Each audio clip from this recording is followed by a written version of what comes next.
Meanwhile, South Africa's Umkhonto weSizwe party has given President Cyril Ramaphosa until Friday morning to withdraw the announcement he made on Sunday or face a legal challenge in the Constitutional Court, as well as a motion of no confidence in Parliament. In a letter drafted by its lawyers, the official opposition contends that the announcement placing Police Minister Senzo Mchunu on leave of absence, appointing Professor Firoz Kachalia to act in the position from the 1st of August and establishing a Judicial Commission of Inquiry is unconstitutional and irrational. MKP's national spokesperson, Nhlamolo Ndlela. Let's not forget that General Mkhwanazi also highlighted that some of the parliamentarians are complicit in these illegal and criminal activities. So how is it possible that we can have ad hoc committees in Parliament when some of them could be, in effect, the ones who are complicit? How is it that we can then call upon the judiciary that is also complicit in the same political killings that, as outlined by General Mkhwanazi, for them to preside over a judicial commission of inquiry? The United States has started deporting migrants to countries other than their home nations with as little as 6 hours' notice. U.S. Immigration and Customs Enforcement will generally wait at least 24 hours to deport someone after informing them of their removal to the so-called third country. The country yesterday deported what it described as 5 illegal criminal aliens to the Southern African Kingdom of Eswatini. In a statement on social media, the Department of Homeland Security said they were being sent to the Southern African nation because their own countries had refused to take them back. They've been convicted of various crimes, including murder and child rape. And finally, Thai police have arrested a woman who allegedly had sexual relations with monks and then used photos and videos of the acts to extort money from them. The woman, who police are calling Miss Golf, had sex with at least 9 monks and is believed to have received over $11.9 million over the past 3 years. Investigators who searched her house found more than 80,000 photos and videos used to blackmail the monks. The police have also opened a hotline for people to report what they call misbehaving monks. For any news stories you would like to share with us, please do send an email to newsroom@channelafrica.co.za or call us on +27 11 714 4459. For Channel Africa News, I'm Cholani Tulongwepe. SABC News, the African perspective.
Well, a good afternoon to you and welcome to The Upside on Channel Africa, the African perspective. It's 7 minutes after 1 p.m. Central African time. This is The Upside on Channel Africa, the African perspective, with me, Tebogo, Lekhuleni, and Mmatsheko, Mosito. Happy Wednesday, happy hump day. How's your day going so far? We're coming to you live from the Auckland Park studios in Johannesburg, South Africa. And you can stream us live and see our lovely studio and see the backdrop of Johannesburg at Channel Africa on Facebook and YouTube, and at Channel Africa 1 on TikTok. If you have DSTV, it's channel 802, OpenView channel 628, and as always, you can download that SABC Plus app and take us with you wherever you go. Good afternoon to you, Mmatsheko. How are you doing? I love it when you get the memo on how we must dress today. So the denim jacket thing is happening today. Well done to you. We didn't plan it, by the way. No, we don't plan these things. You know, it's just telepathic vibes that happen. And then he's like, denim jacket, where are you? And I'm like, denim jacket, come over here.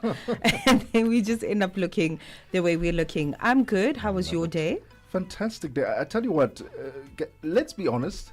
You guys, people are angry out there. What happened? In general, road rage. I was Yeah. driving to work today, and I'll tell you the story later on. But your people are just harboring so much pain and so much anger. They really are. We need a WUSA as a collective. continent. As a continent, we need to have a WUSA moment. Just breathe. My goodness me. Here's what's coming up on the show this afternoon. In the first hour, we count down to the TED Countdown Summit to tackle the future of food.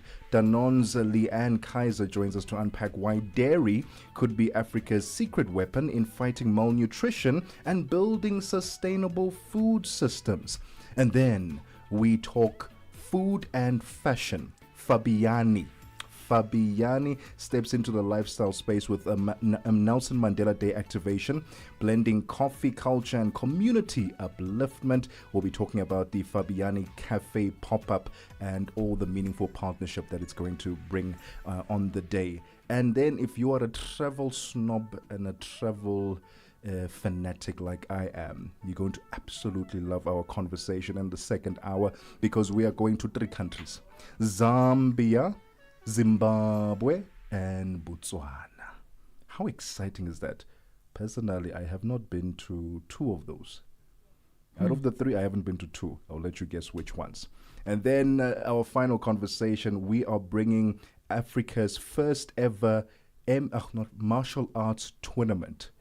If you are an athlete and maybe a martial artist and thought, why is it only in America? Can we have something in South Africa as well, in Africa, an African league? Well, it's here now. Stay tuned to find out more. It's 10 minutes after 1 p.m. Central African Time. Welcome to The Upside. The Upside, 1 to 4 p.m. Central African Time. With Tebogo Lekhuleni and Mosito. Only on Channel Africa, the African perspective. Você é fluente em português? É apaixonado por rádio e quer trabalhar na África do Sul? Você tem documentos que o qualificam para trabalhar na África do Sul? Nesse caso, podemos ter uma oportunidade para você trabalhar no Canal África. Envie seu currículo e demonstração para Canal África at newsroom@channelafrica.co.za. Lembre-se, se você não receber alguma resposta nossa em 14 dias, isso significa que você não foi selecionado. Canal África, a perspectiva africana. Este é o caleidoscópio de Canal África, com Remo Samo e João Yabalá. O surto da cólera em Angola tem causado grande preocupação, afetando já mais de metade das províncias do país. Simultaneamente, a Agência dos Estados Unidos para o Desenvolvimento Internacional, USAID, um dos maiores doadores mundiais de assistência humanitária, decidiu não priorizar os países com maior incidência de malária. Para discutirmos as causas do alastramento da cólera em Angola e os impactos dessa decisão da USAID, convidamos o Dr. Jeremias Agostinho, médico e mestre em saúde pública, para partilhar a sua visão sobre o tema. A doença, nesse momento, representa o maior risco de saúde pública que nós temos. Nos últimos anos, a nossa preocupação esteve sempre centrado com os casos de malária, os casos de tuberculose e também de infecção por VIH-Sida. A forma como, em pouco menos de 2 meses, os casos de cólera vêm aumentando, acaba por representar, nessa altura, um dos maiores desafios que o país tem. É expectável que, nesta fase, o número de casos venha a aumentar. De segunda a sexta-feira, das 20 às 21 horas locais, este é o caleidoscópio do Canal África. Broadcasting in 5 different languages, connecting the continent. This is Channel Africa, the African perspective.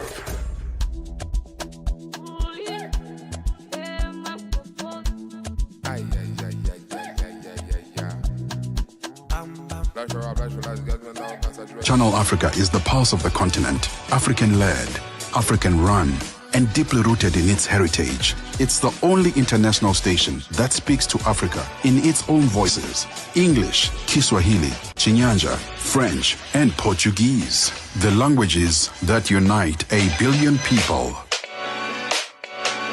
We have been there through every shift, every milestone, and every triumph. Not just reporting history, but shaping the conversations that define Africa's future. For brands, media planning, and advertisers, Channel Africa is more than just a platform. The African region between 1 p.m. and 4 p.m. in Central African Time. Hey guys, Tebogo Lekhuleni here from the Upside team on Channel Africa, the African Perspective. Join us every single weekday, 1 p.m. to 4 p.m. Central African Time for the ultimate afternoon drive show. Bringing you lifestyle, news and views and opinion. Most importantly, because that matters most.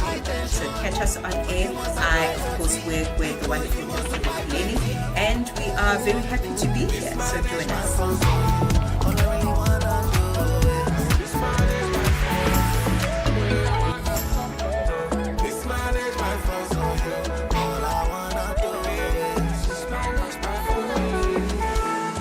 Hello there, my name is Mosito, and I am contributing as the co-host on a show called The Upside here on Channel Africa. We are in your company, and we are in the African region between 1 p.m. and 4 p.m. in Central African Time. Hey guys, Tebogo Lekhuleni here from the Upside team on Channel Africa, the African Perspective. Join us every single weekday, 1 p.m. to 4 p.m. Central African Time for the ultimate afternoon drive show. Bringing you lifestyle, news and views and opinion. Most importantly, because that matters most. So catch us on air. I, of course, work with the wonderful Lekhuleni, and we are very happy to be here. So join us.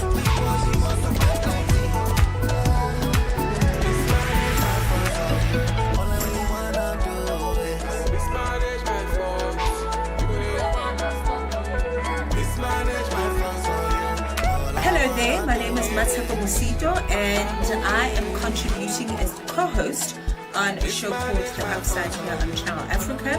We are in your company, we are in the African region between 1 p.m. and 4 p.m. in Central African Time. Music by Davido coming through with funds, and here we are. It's a Wednesday, it's a midweek, with 16 days into the month of July. Welcome to Channel Africa, welcome to the Upside, Tebogo and Mmatsheko, with you until 4 p.m. Almost at 6 p.m. No, 1600 hours in Central African Time. Thank you very much for being here. Let's get into our first conversation this afternoon, and that's the role that dairy plays in building climate-resilient farms. At this year's TED Countdown Summit in Nairobi, the conversation turned toward the future of food systems in Africa, with a strong focus on climate resilience, sustainability, and nutrition.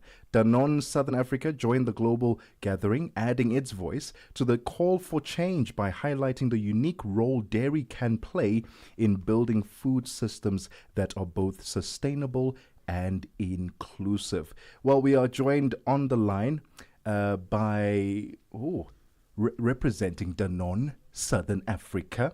We are joined by registered dietitian Leanne Kaiser to tell us a bit more about the conversations that were being had at the TED Countdown this year. Leanne, thank you so much for your time. Welcome to The Upside. Thank you so much for the opportunity. Let's talk about that.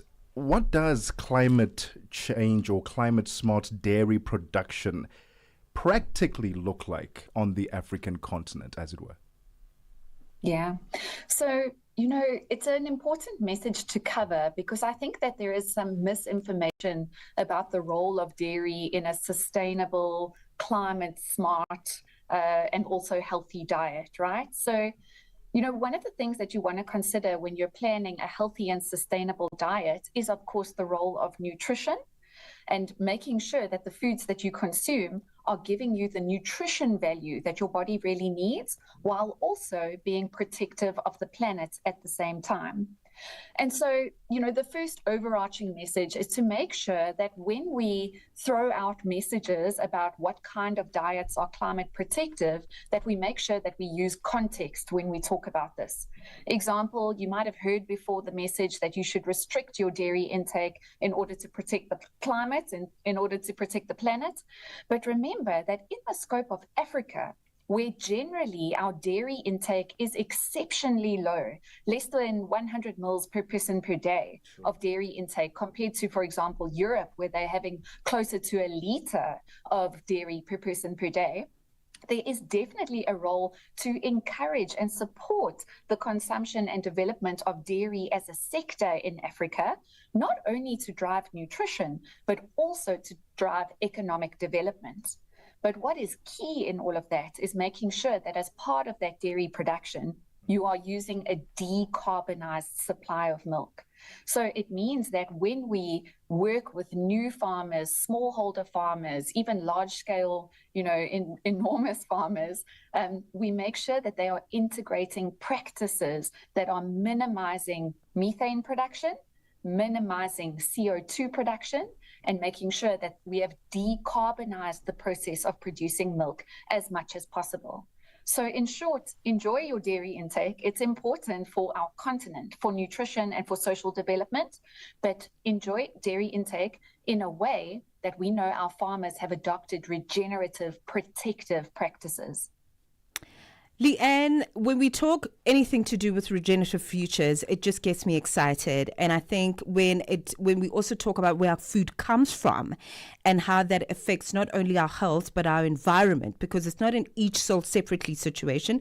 They all go together. So let's talk about just the importance of the space of, just regenerative agricultural practices and how farmers can assist the process of reducing climate impact when we look at dairy farming, and then how that then makes sense from farm to plate, if that makes sense.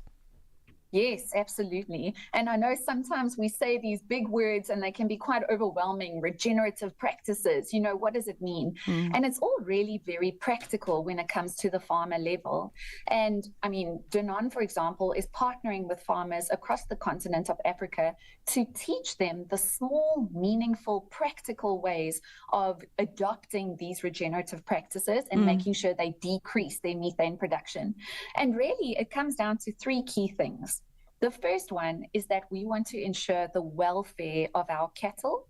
So a healthy cow, a cow that is well nourished and well cared for, an unstressed cow is more likely to produce a higher yield of milk with a relatively lower CO2 emission or methane production for that liter of milk. So we are taking care of our cows and making sure, for example, that they have their treatment and antibiotics if they are ill. We're making sure that we're planning their breeding and calving schedules correctly, and we're making sure generally that they're getting the right nutrition. And that brings me to the second part, which is about feed. So what we feed to our cattle and how they digest that feed obviously also has an impact on the amount of methane that they produce as they're digesting that food. And so making sure that the feed we're giving to our cattle is of a particular nutrition quality has a direct impact on how much methane that cow produces, as well as the yield of milk that cow produces. And then the final step, we've talked about animal welfare, we've talked about feed maintenance, but it's also actually to look at the manure of the cow. So manure, cow poop is actually a very special sort of compound. It's really nutrient rich, and if we use manure properly, it can be used to regenerate soil and therefore support healthy regenerative plants. And then when the cow feeds on those plants, we also see a lot of benefit in that, as well as helping to reduce the overall use of fertilizer. And so just with small practices at a very practical level on your farm, and by driving education and awareness of those practices with our local smallholder, large-scale farmers, we can actually adopt these regenerative practices that we're talking about. Well, it's 22 minutes after 1 p.m. Central African Time. We are currently speaking with registered dietitian Leanne Kaiser about the role that dairy can play in building climate-resilient farms on the African continent. Let's take a quick breather. When we get back, we continue the conversation. Hi there. Do you want to elevate your business and give it a voice in South Africa and Africa as a whole? Well, in that case, let Channel Africa make this a possibility. Channel Africa is willing to advertise your business for as little as 30,000 rands or $1,719.18. To get access to these great rates, send all requests to mokoenata@SABC. That's MOKOENATA@SABC. Channel Africa, the African perspective. We take no sides, none whatsoever. We are the upside. 23 minutes after 1 p.m. Central African Time. Now speaking at or on a panel titled Future-Proofing Farming and Food Systems at this year's TED Countdown Summit in Nairobi, registered dietitian Leanne Kaiser made a strong case for dairy as a nutritional lifeline on a continent facing the double burden of undernutrition and rising non-communicable diseases. Leanne, here's a random question. I've heard that milk must only be drank by baby cows, not for human consumption. Please debunk that. In fact, milk has an incredibly important role to play in serving nutrition in humans, and not just babies for that matter. We're not just talking about breast milk, but even cow milk, cattle milk, basically serving nutrition to humans. And there's a lot of research to support that for a number of reasons. So particularly in Africa, again, we experience this topic called the double burden of disease. So on one hand, malnutrition, undernutrition. We aren't getting enough nutrients in our diet, and it means that we've got micronutrient deficiencies of key nutrients that support our growth. And then on the other hand, while we're experiencing this undernutrition, we have a concurrent overnutrition, which means that we're consuming too many calories, too much energy, and it's causing our nation to become overweight and obese. And as a result of that, we also see the non-communicable diseases that you're talking about, things like type 2 diabetes, heart disease, high blood pressure, and so on. And so dairy is one of those unique foods which is actually able to address the double burden of malnutrition at the same time. Because first of all, it's an extremely nutrient-dense food. It means that naturally, by its nature, it's rich in protein, vitamins, minerals, micronutrients, which can help to close those undernutrition deficiency gaps.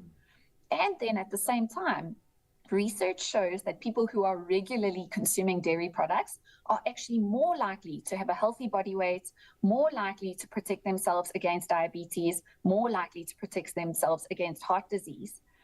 And we can even see an improvement in the benefits that dairy products offers. For example, yogurt and mass products, you know that these are fermented products. They've got live cultures added to them. And these products, fermented dairy foods, are an important source of live cultures to the body and to the gut, helping to improve your gut health and your digestive well-being overall, even helping to improve your lactose tolerance. If you thought you couldn't consume dairy because you're lactose intolerant, this is not the case necessarily for yogurt and mass. You can still consume those foods safely.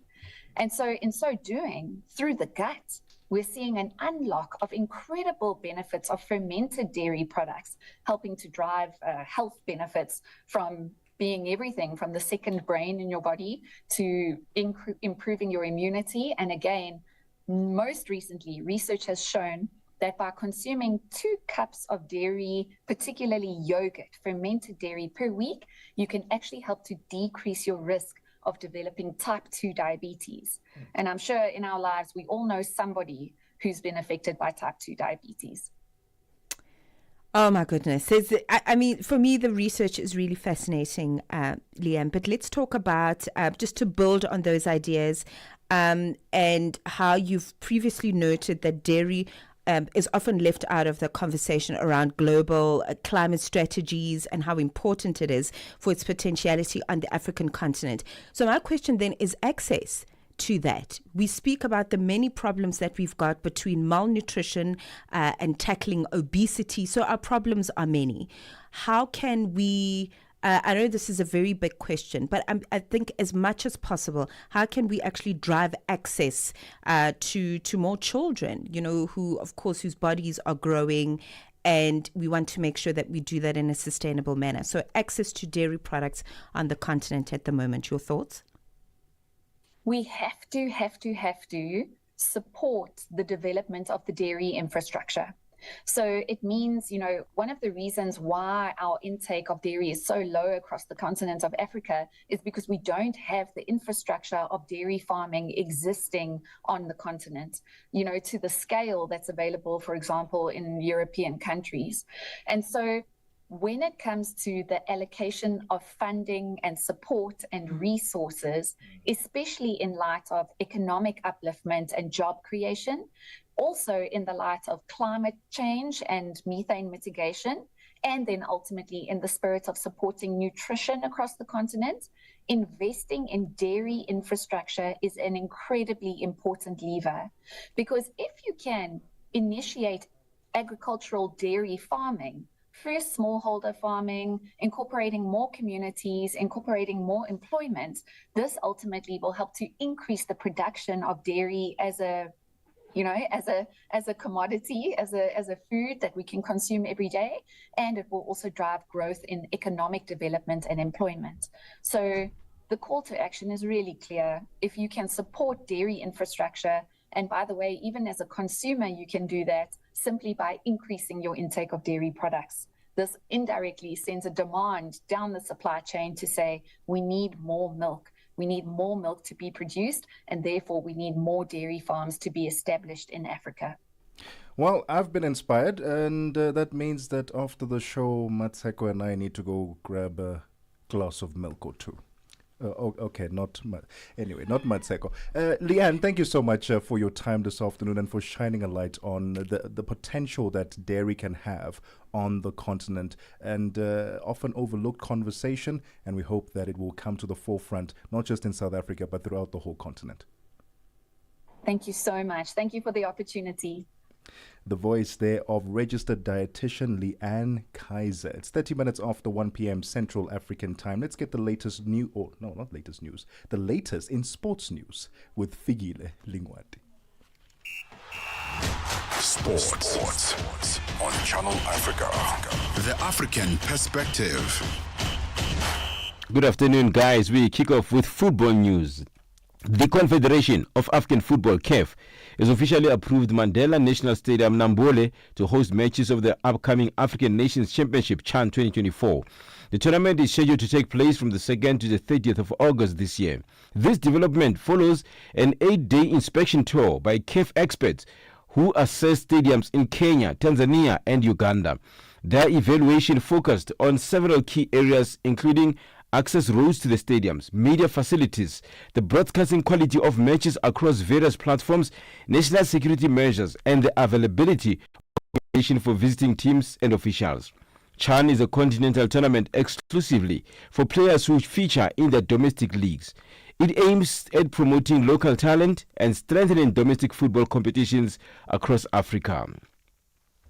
Former Bafana Bafana assistant coach and head coach of South Africa's national under-20 men's team, Thabo Sinong, says he has had an eventful first 6 months in his job as the FIFA talent coach under the Technical Development Scheme, TDS program of Malawian Football Association, FAM. Sinong was appointed as a FIFA talent coach in September last year. Speaking to SABC Sport on the sidelines of the Engine Knockout Challenge draw for the Gauteng region, Sinong says there's been progress in various national teams, particularly at youth level in Malawi. Malawi has been very good. I've just completed 6 months full-time with the program there, doing talent ID, talent development. We recruited all our best talents, ranging from 14 to 15-year-old girls and boys, into our national center. And we are happy that our under-17 have just gone all the way to the final. Under-17 ladies team, they went all the way to the finals, COSAFA Cup. We had 6 players from our academy. Now on to rugby news. Rugby World Cup winning captain Siya Kolisi returns from an injury to take over the captaincy for the first time this season for the Springboks final incoming series match against Georgia in Mbombela, South Africa's Mpumalanga province on Saturday. In addition to his return, there will be front row of debutants with Boone Venter, Manas van der Merwe and Nyetling Fouché, who will earn their first test caps. The team shows 10 changes to the starting 15 that took on Italy in Gqeberha last weekend. Springbok coach Rassie Erasmus' efforts to give as many quality players as possible a chance to prove themselves on the bigger stage has resulted in 46 players being used this season. The rotation policy and innovative moves during the game raised eyebrows, but Erasmus says it's all for South Africa. I don't know who's the people who decides what is against the spirit of the game and who owns the rights to that, you know. So whoever play what way, we're doing it for South Africa. We don't do it for the rest of the world to say if it's right or wrong, you know, if it's within the laws of the game. So it's a bit, I wouldn't say frustrating, but we must do it for us, you know, for our people, for South Africa and the way we play. If they want us to be the dumb, boring side to just bully all the day, you know, if they want that back, you know, I don't think our people want that back. So, yeah, we don't really, it's not against any laws or rules or protocols, you know, as long as we are happy in South Africa, you know, all good. Let's end with golf news. A bear sighting prompted organizers of a golf tournament in Japan to cancel the opening day the second time. An ursine invader has halted play in the last 2 months. The bear was spotted in the morning near the first tee at the Meiji Yasuda Ladies Tournament at Sendai Classic Golf Club in northern Japan on the professional JLPGA Tour. The Pro-Am competition scheduled for the same day was cancelled, with the organizers later deciding to scrap Thursday's opening day of the tournament.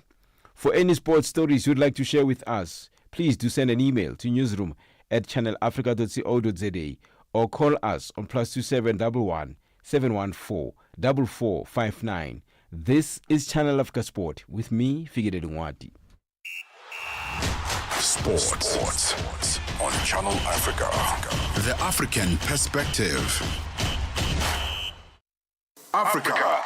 It's time to plug into the heartbeat of the continent. Tune in to Channel Africa, your go-to radio station that broadcasts in 5 different languages. L'Afrique du Sud célèbre la journée nationale du Kabla hujaitwa kwa jina la Double K or more of our forests have been destroyed. Partido Africano da Independência da Guiné. See, Channel Africa represents every corner of this amazing land. From Lagos to Cape Town, Nairobi to Dakar, we've got you covered with the freshest news, music, and cultures. So, turn up the volume, feel the rhythm.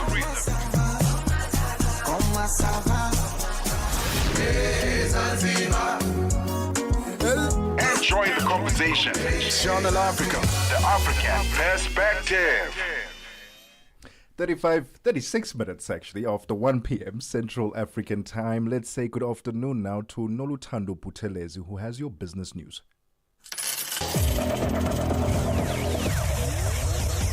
Business news on Channel Africa, the African perspective. Thank you, Tebogo. Good afternoon. It's Mosito Zuma this morning. In your business news this hour, South African Deputy President Paul Mashatile spoke at the opening ceremony of the China International Supply Chain Expo in Beijing. Now, this comes in the midst of his working visit to China, which is aimed at strengthening bilateral relations and economic cooperation between the two nations. The expo was organized by the China Council for the Promotion of International Trade, dedicated to global supply chains. Bonola Moribe has more. Deputy President Paul Mashatile says that South Africa is committed to strengthening economic ties with China. This is a result of the two nations having a mutual desire to diversify and expand trade to create a solid supply chain.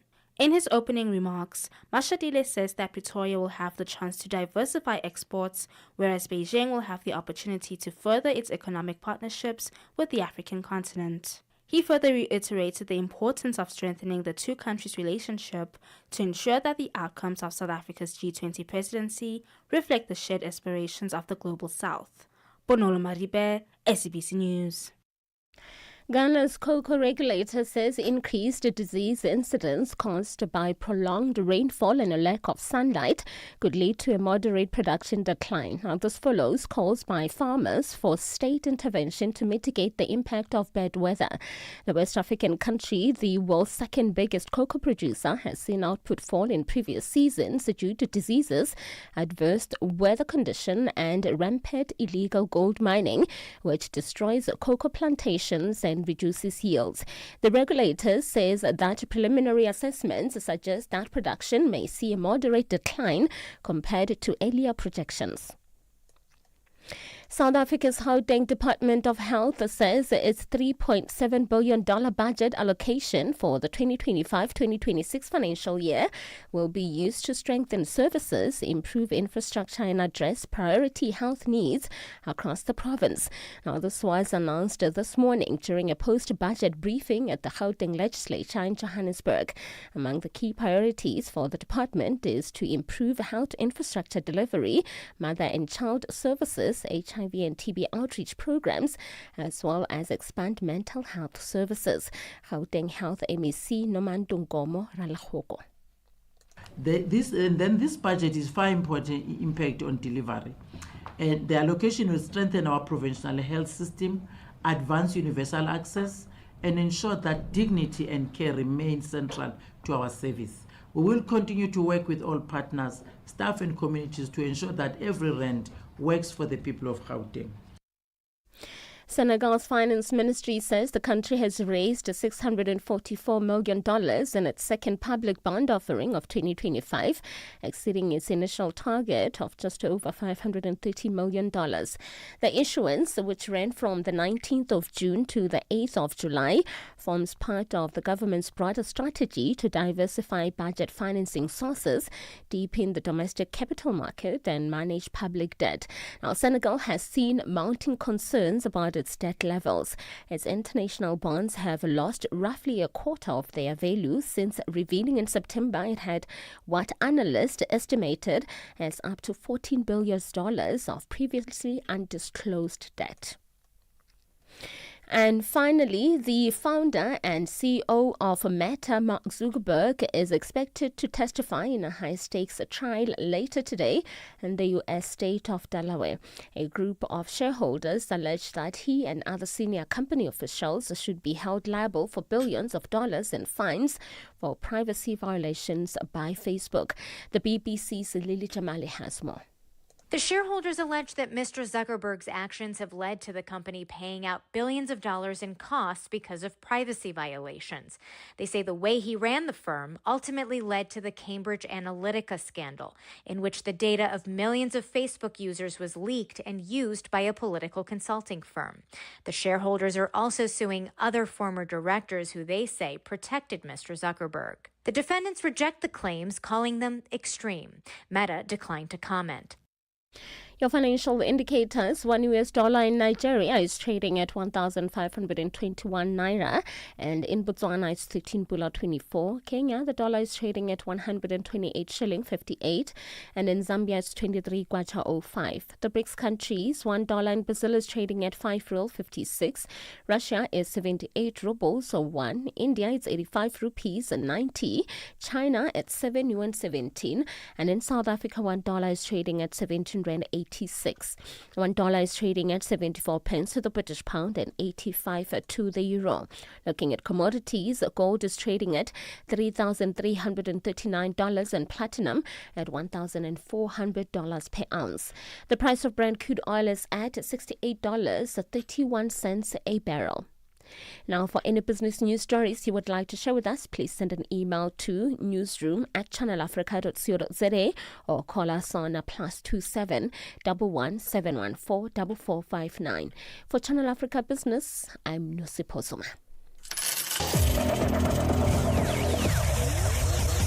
Business News on Channel Africa. The African Perspective. Ahoy, matey! Captain here to help, right, boys? Set sail with us on a digital voyage like no other. Channel Africa has a treasure trove of awesomeness. That is our website and social media pages. Tell me, why are you here? We want you to be part of our adventure. The winds are changing, Captain. And this time... Imagine a world where curiosity knows no bounds, where entertainment meets enlightenment, and where every click leads to the African perspective. Visit us on our website, www.channelafrica.co.za, or follow us on Instagram or on X at Channel Africa One. Go on, like us on Facebook at Channel Africa One. So, spread the word. Tell a friend that Channel Africa's online variety is what they need on the web. Channel Africa, the African perspective. The Upside with Tebogo Lekhuleni and Mosito, bringing Africa's voices to the world. On Channel Africa, the African perspective. Africa, voici Abedi. Oui, c'est moi. Abedi est un passionné de musique dans l'âme. Il a un goût pour toutes sortes de musique et passe ses journées à écouter Channel Africa. J'aime beaucoup la musique africaine. Ok. Devinez quoi? Channel Africa veut aider Abedi et les mélomanes du monde entier à découvrir encore plus de musique incroyable. C'est pourquoi Channel Africa appelle les artistes africains à soumettre leur musique. Chers artistes, n'oubliez pas de nous fournir toutes vos informations pertinentes à l'email adresse musique@channelafrica.co.za. Les soumissions sont votre chance d'être entendues, mais elles ne garantissent pas une playlist. Toutes les soumissions seront soigneusement examinées pour voir si elles répondent aux exigences de notre station. Channel Africa, la perspective africaine. We take no sides, none whatsoever. We are the Upside. It is 16 minutes before 2 p.m. Central African time. Ladies and gentlemen, let me remind you that there's a documentary highlighting the Springboks' journey to World Cup glory in 2019. It's called Chasing the Sun. Now, SABC Sport brings you Chasing the Sun, a powerful 5-part documentary series about the Springboks, telling the rousing tale of their path to redemption and ultimate World Cup glory in 2019. Starting 13 July at 7:30 p.m. Central African Time on SABC2, tune in every Sunday for the highs, the heartache, and the heroics that made rugby history. Stream each chapter on SABC Plus anytime, anywhere. No subscription needed. Don't miss Chasing the Sun this Sunday at 7:30 p.m. Central African Time on SABC2. Be there when history shines. Get the news, music, and lifestyle of Africa on Channel Africa, the African perspective. And it's now 15 minutes before 2 p.m. Central African Time. Nelson Mandela Day is just around the corner. And hey, Fabiani. Mmatsheko, you're familiar with Fabiani, most the men's iconic fashion. Yeah, man, yeah. They are partnering up with a local coffee shop. And they're giving back to the community this Mandela Day. This is when fashion meets coffee and community, and you know there's something meaningful is going to be being brewed up this Mandela Day. This Mandela Day, iconic menswear brand Fabiani is stepping into a new lifestyle space with the launch of Fabiani Cafe, a traveling coffee experience designed to connect, reflect, and give back. With tailored details, a local coffee partner, and a social impact campaign alongside Food Forward South Africa. It's more than just a pop-up. Joining us is Fabiani's marketing manager, Ngondi Mfini, here to spill the bean and the coffee bean and the story behind it all. Ngondi, thank you so much for your time and welcome to The Upside. Hey man, how you doing? I am fantastic. This is a very interesting collaboration. We would not have thought Fabiani coming together with coffee. We didn't see that one coming. Tell us about the inspiration. Yeah, man. I think we've been on this food journey for a while now. So we started off with this cafe just being coffee, but now we've expanded it into a food as well. So earlier on this year, we started our food journey, and then with this activation, it's always been about how do we carry on that food partnership that we've had and we've launched early on this year. But yeah, that's where we're going. So we're very excited to obviously kick off the cafe for Mandela Day. Ngondi, congratulations on the kickstart of this. I think it's just such a beautiful initiative, but also the significance of launching this on Global Mandela Day. Talk to us about how this message that Fabiani has in terms of giving back, how does that tie in with what the cafe stands for?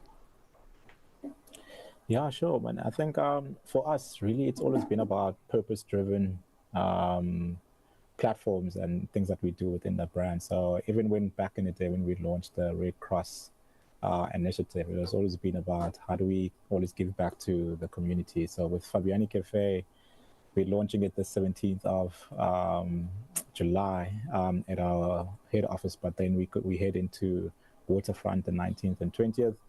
And what we're trying to do there is obviously we have a menu which will be available and people will be able to kind of enjoy food, but all the money that we do make from this cafe goes to Food Forward. So we're donating all the money that we make from this space, from the cafe. What's on the menu? It was supposed to be a surprise, man. But we have a lot of... You can share one or two, I'm sure. We have some Italian dishes. So we put together some street Italian foods. So some subs, some smash burgers, some frites in the menu there, and some Italian pizzas, slices as well. So there's a lot of, and obviously with the lovers of coffee, and coffee also as well in that space. So there's quite a few nice pieces for everybody. Well, we're going to take a quick breather. And Ngondi, is it your birthday? I see a balloon there at the back. It was, eh? It was. When was it your birthday? It was the 10th of June, but I just got back to the office. Okay, well, happy belated birthday to you. It's 10 minutes before 2 p.m. Central African Time. We're currently in conversation with Fabiani's marketing manager, Ngondi Mfini, telling us about the collaboration that Fabiani Cafe, a pop-up cafe, is having with Food Forward South Africa, where the proceeds made on the days from the 17th until the 20th of July in commemoration of Nelson Mandela Day will go to Food Forward South Africa. What an inspiring initiative this is. We continue the conversation right after this. Africa, voici Abedi. Oui, c'est moi. Abedi est un passionné de musique dans l'âme. Il a un goût pour toutes sortes de musique et passe ses journées à écouter Channel Africa. J'aime beaucoup la musique africaine. Ok. Devinez quoi? Channel Africa veut aider Abedi et les mélomanes du monde entier à découvrir encore plus de musique incroyable. C'est pourquoi Channel Africa appelle les artistes africains à soumettre leur musique. Chers artistes, n'oubliez pas de nous fournir toutes vos informations pertinentes à l'email adresse musique@channelafrica.co.za. Les soumissions sont votre chance d'être entendues, mais elles ne garantissent pas une playlist. Toutes les soumissions seront soigneusement examinées pour voir si elles répondent aux exigences de notre station. Channel Africa, la perspective africaine. The Upside, taking the African perspective to fresh levels.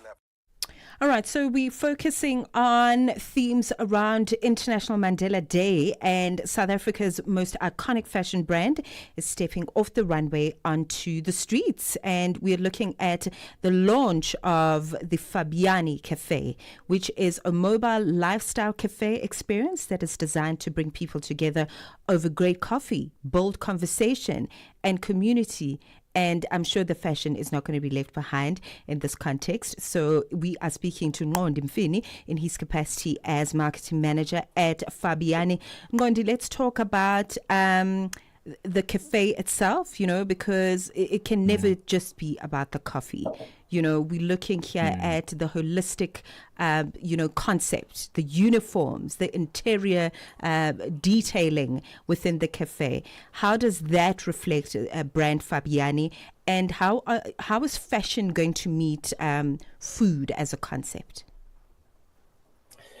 I mean, for us, fashion will always be part of us, right? Even though that we're launching initiatives such as this, fashion is always at the center of everything. So even when we were designing what this cafe is going to look like, the thinking was really around taking the fashion pieces that we look to kind of build into spring, summer, and how do we bring that feel into a cafe? So it's also kind of a feel that you're going to get at the cafe of like what Fabiani is going to start feeling like when you kind of seeing campaigns and you're seeing what the store looks like. So there's a lot of nuggets such as that. But I think in design and in fashion, we always bring it wherever we go. And I think the cafe itself, it's not different. So for us, we're very excited to kind of start merging those two worlds together going forward.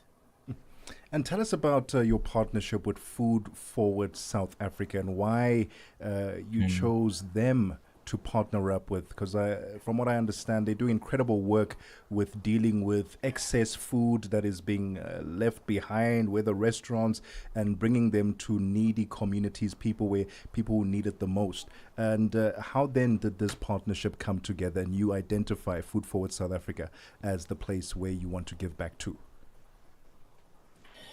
I mean, the guys have been doing amazing work over the years, feeding over millions and millions of kids over a couple of years now. I think when we started off this conversation a couple of months ago was really around, we've launched the food and initiative platforms within our space for Vianney. So how do we kind of turn that into something that's good? So the guys, I think, have been on a beautiful journey. So I think for us, we're just honored to kind of be part of that as well. So with Food Forward, the one thing that we've been constantly talking about is like, how do we build on this and not just kind of make it just a one-time thing? So for us with this cafe, it's something that we want to do consistently.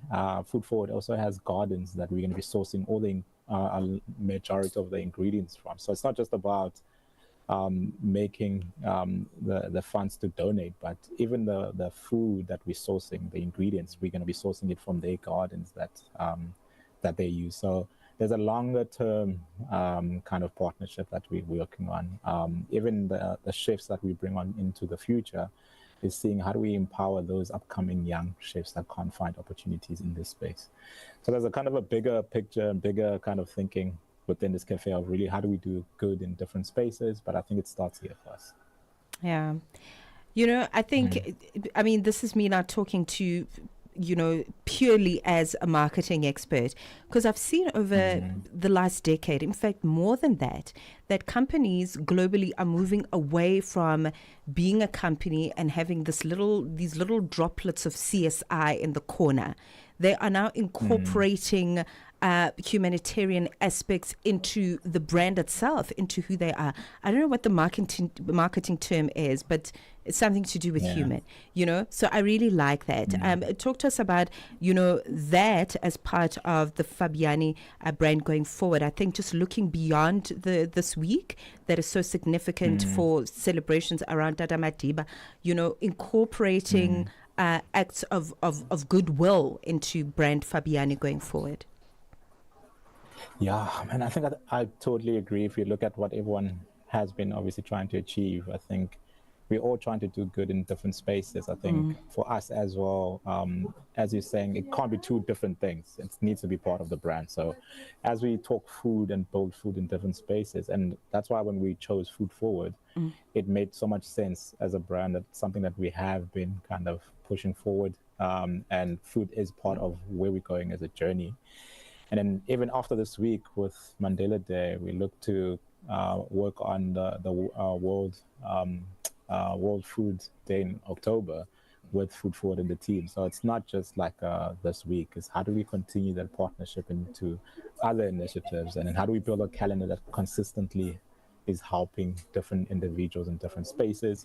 But even those different pillars where we're trying to also upskill chefs and all of that going forward. So really really exciting space to be in right now. Yeah. What does Nelson Mandela Day mean to you personally? Yeah, means a lot, eh? I think for me, I've always spent Mandela Day growing up with my parents. I think probably that's where the sense of doing good has come from, where my parents have really been involved in pushing communities forward in their own kind of right. So Yeah. always kind of spending time with them around Mandela Day around different communities and helping young kids learn in different schools or getting them into varsity. Some kids don't, especially in the rural areas, they didn't know how to obviously apply and get into varsity. So how do we kind of even assist there? So personally, I think I've always had that sense from a family value perspective of how do we always kind of look to assist other communities. So I think also just trying to bring that into the space of Fabiani, which is really for me personally the thing that I've kind of tried to also kind of bring a touch on with this cafe. All the best. That's all I've got to say. All the best. And I'm not a coffee drinker, but I've started to get really excited about this. I think it's so exciting. I think there's just so much beauty in the fellowship of enjoying good coffee together. I'm actually seeing it unfold as and learning along the way as we had this conversation. So all the best to you and your team and Team Fabiani going forward. We're going to be watching it all. I know that you're going to be moving through Cape Town as well, which is really exciting. So yeah, best wishes from me. Thank you guys. And if you're not a coffee drinker, come enjoy the food. Actually, promise we're gonna have some good food. There you go. There's that too. There we go. Ngondi, thank you so much for your time this afternoon. Fabiani's marketing manager, Ngondi Mfini, telling us about this incredible initiative, Give Back initiative by Fabiani, with their Fabiani Cafe. It will be sweeping through the different parts of Cape Town. It's a pop-up food truck. Check it out between the 17th to the 20th of July. The proceeds are going to go to Food Forward South Africa, who will continue to feed hundreds and thousands of kids who need food, but also the produce and the vegetables and so on and so forth will come from their garden. So what a collaboration this is. It's almost 2 p.m. Central African time. We need to also say on the upside, happy SABC News Day. It's their birthday today. Is it their birthday? It's their birthday today. Wow. I think it's 75 years if I'm not mistaken. Happy SABC News Day to you. Jolani Tulo Mwepe standing by with the latest news. SABC News. The African Perspective. Thank you, Tebogo. Top stories: Asaba, 3 soldiers killed in a blast in Kenya, and a fatal crash at a food distribution point in Gaza. Good afternoon. A blast has killed 3 Kenyan soldiers patrolling a road in the east of the country near the Somali border. The Al-Qaeda-linked Islamist group Al-Shabaab on its website said at least 2 Kenyan soldiers were killed and others wounded in a blast that targeted a convoy in a similar area yesterday, but it did not directly claim responsibility. Al-Shabaab controls large swathes of southern and central Somalia and frequently makes cross-border attacks on military and civilian targets. Parliament's Police and Justice and the Constitutional Development Portfolio Committees in South Africa have just over a week to come up with a plan on how to deal with the issues of national security. The 2 committees, as well as the Joint Standing Committee on Intelligence, were directed by the Speaker of the National Assembly, Togo Tudiza, to consider on an urgent basis revelations by the KwaZulu-Natal Police Commissioner Lieutenant General Nhlanhla Mkhwanazi. Mkhwanazi alleged Police Minister Senzo Mchunu, who has been placed on special leave, is affiliated to persons linked to criminal activities. Mkhwanazi also alleged that top police officers are involved in criminal activities. The co-chairperson of the committee, Ian Cameron, explains what the 2 committees must achieve before the deadline of the 23rd of July. The joint report must be submitted to the House by no later than 23 July 2025. It must contain 3 three things. 1, a summary of findings. 2, recommendations for further action. And 3, any proposals the committees consider appropriate for the expeditious resolution of the matter. South Africa's Umkhonto weSizwe Party has given President Cyril Ramaphosa until Friday morning to withdraw the announcement he made on Sunday or face a legal challenge in the Constitutional Court, as well as a motion of no confidence in Parliament. In a letter drafted by its lawyers, the official opposition contends that the announcement placing Police Minister Senzo Mchunu on leave of absence, appointing Professor Firoz Kachalia to act in the position from the 1st of August and establishing a Judicial Commission of Inquiry is unconstitutional and irrational. The MKP's national spokesperson, Nhlamolo Ndlela. Let's not forget that General Mkhwanazi also highlighted that some of the parliamentarians are complicit in these illegal and criminal activities. So how is it possible that we can have ad hoc committees in Parliament when some of them could be, in effect, the ones who are complicit? How is it that we can then call upon the judiciary that is also complicit in the same political killings that, as outlined by General Mkhwanazi, for them to preside over a judicial commission of inquiry? Social media law expert in South Africa, Mmatsheko, has urged parents to monitor their children's activities on social media platforms, particularly on WhatsApp. This after the Gauteng High Court on Monday ordered Meta platforms to shut down anonymous Instagram accounts and WhatsApp channels distributing child pornography involving South African school children. Sadler, the director of the digital law company, turned to the court on an urgent basis when they became aware of the explicit content involving children on Instagram and WhatsApp.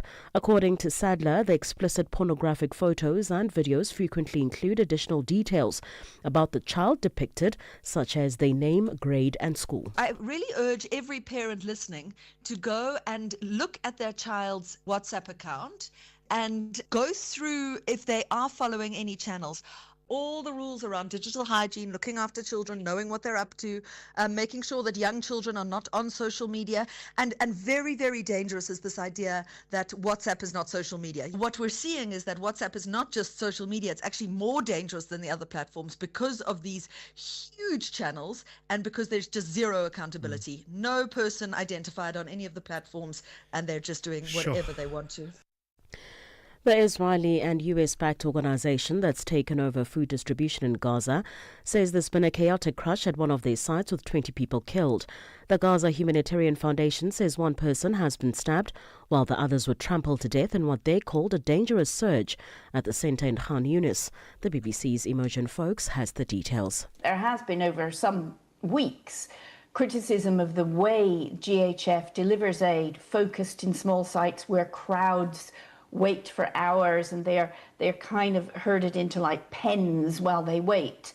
There have been many deaths around GHF sites, but according to GHF, not in them. This is the first one, they say, and they describe it as tragic. But as I said, they blame it on agitators in the crowd. Recapping the top story of the Sawa, a blast has killed 3 Kenyan soldiers patrolling a road in the east of the country near the Somali border.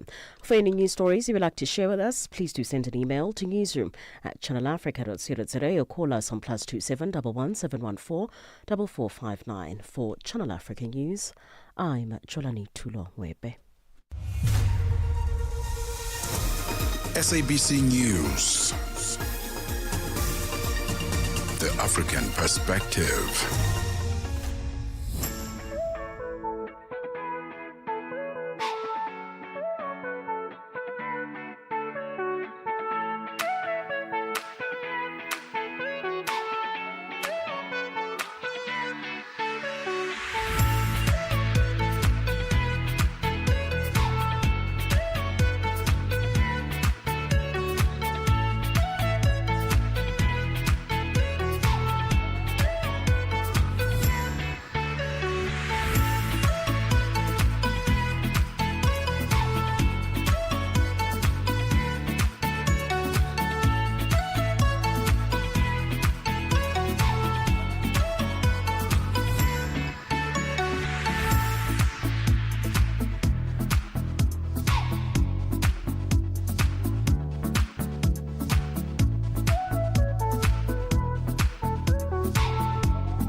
It's 7 minutes after 2 p.m. Central African Time. Happy Wednesday, happy hump day. It's the Upside on Channel Africa, the African Perspective with Tebogo, Lekhuleni and Mmatsheko, Mosito. We're coming to you live from the Auckland Park Studios in Johannesburg, South Africa. Thank you so much for tuning in this afternoon. What are you up to right now? Are you at work? Are you wrapping up? Are you in the car going home?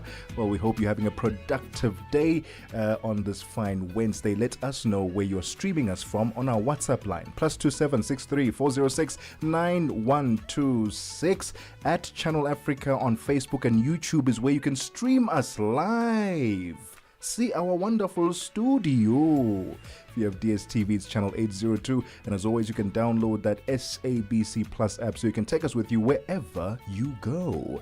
Special hour, because in this hour we talk all things travel. One of my favorite topics. And we're going to 3 countries, Mmatsheko. 3 countries. You've been to all of them, right? Zambia? I haven't been to Zambia. I've been to Zimbabwe. And what else is on the list? Botswana, yes. So Zambia, Botswana, and Zimbabwe. I've been to Botswana. I haven't been to Zambia. I haven't been to Zimbabwe. Right? But that's our conversation coming up in this first hour. Are you still excited to see the Victoria Falls? Because it's in Zambia, Zimbabwe is there, right? Did you see it when you went to Zimbabwe? Yes, so I slept at the Elephant Hills Hotel. Okay, we don't know where that is. A really gorgeous hotel in Zimbabwe, but you are able to experience the waterfall from there as well. It's right next to it. Wow. Daytime visits around the waterfall, and then as you are in the hotel, very fancy, gorgeous hotel, you're also able to kind of still feel the sprinkling of the waterfalls as you are in the hotel, which is so beautiful. So listen, if you do one thing for yourself before the close of this year is to experience some good African travel, Southern African travel. Listen, we'll be getting into conversation with the representatives from VR Travelcations about their package next year. 3 countries starting in it will be in 2026. The first one being in January, then April, and then September. My question is, it's only 4 days that I see here they've listed them for. Each is 4 days, like from the 4th to the 8th of Jan, the 23rd to the 27th. That's too little time. Like if I'm going to experience 3 countries, give me like 2 weeks. That's like an express experience. That's day visit. Quick day fast, visit. Yeah. It's 10 minutes after 2 p.m. Central African Time. That conversation is coming up next. Africa in Business on Channel Africa. The president of the Arab Bank for Economic Development in Africa, Badea, Dr. Sidi Ould Tah, he is vying for the presidency of the African Development Bank, the AFDB. He positions himself as a fervent defender of economic integration and structural transformation on the African continent. So I do believe that I have a 360 view of the development challenges in the continent with my experience from both the supply side and the demand side. But more importantly, my vision is to bring on board all the stakeholders and to have a holistic approach for the development of the continent and to develop partnership across the continent and outside the continent, bringing all the stakeholders together to work for one goal is to make Africa great for life and livelihood of the African population. Bringing the African markets into your home. Channel Africa, the African Perspective. Darubini ya Afrika na I am Henry Shakif.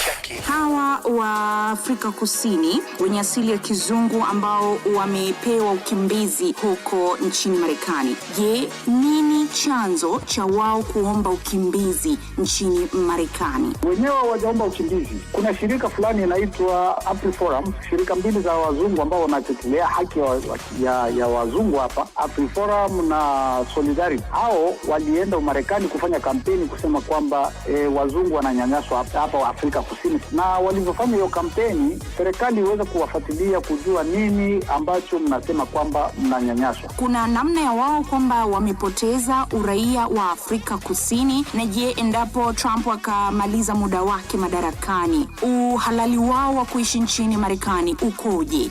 Itakuwa vigumu, kifupi itakuwa vigumu wenyewe kupoteza uraia wao. Darubini ya Afrika 11 kamili hadi 12 kamili majira ya Afrika ya Kati.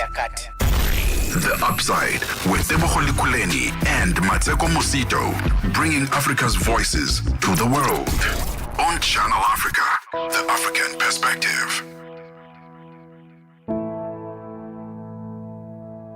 Guys, Tebogo Lekhuleni here from the Upside team on Channel Africa, the African perspective. Join us every single weekday, 1 p.m. to 4 p.m. Central African time for the ultimate afternoon drive show.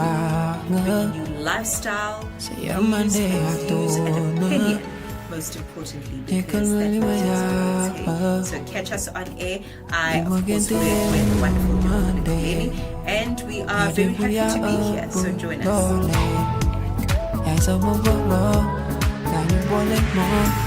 I'ma really feel like a yapicho. Yavichito yafimuche. Hello there, my name is Mmaseko, and I am contributing as co-host on a show called The Upside here on Channel Africa. We are the company, we are the African region between 1 p.m. and 4 p.m. in Central African time. Hey guys, Tebogo Lekhuleni here from the Upside team on Channel Africa, the African perspective. Join us every single weekday, 1 p.m. to 4 p.m. Central African time for the ultimate afternoon drive show. Lifestyle, news, and views, and opinion. Most importantly, so catch us on air. I, of course, work with the wonderful Lekhuleni, and we are very happy to be here. So join us.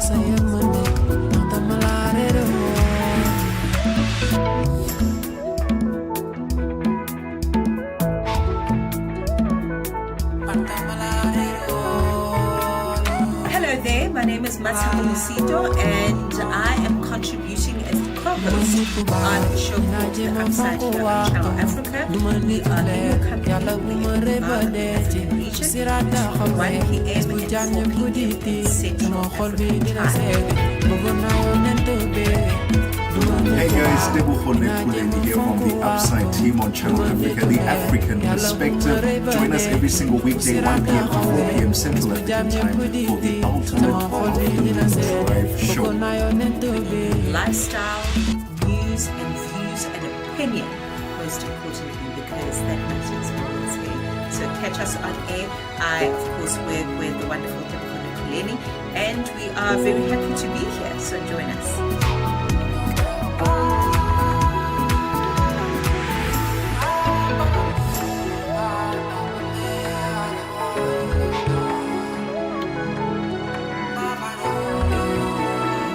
Hello there, my name is Mosito, and I am contributing as co-host on a show called The Upside here on Channel Africa. We are in your company, wherever you are at the African region, between 1 p.m. and 4 p.m. in Central African time.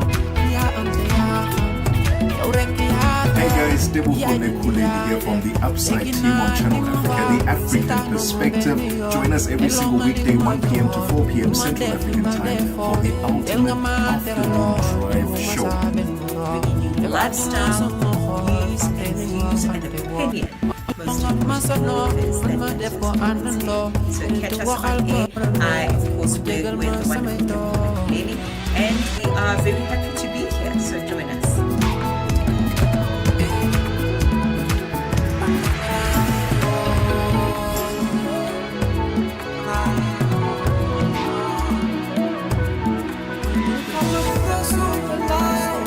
Hello there, my name is Mmaseko, and I am contributing as co-host on a show called The Upside here on Channel Africa.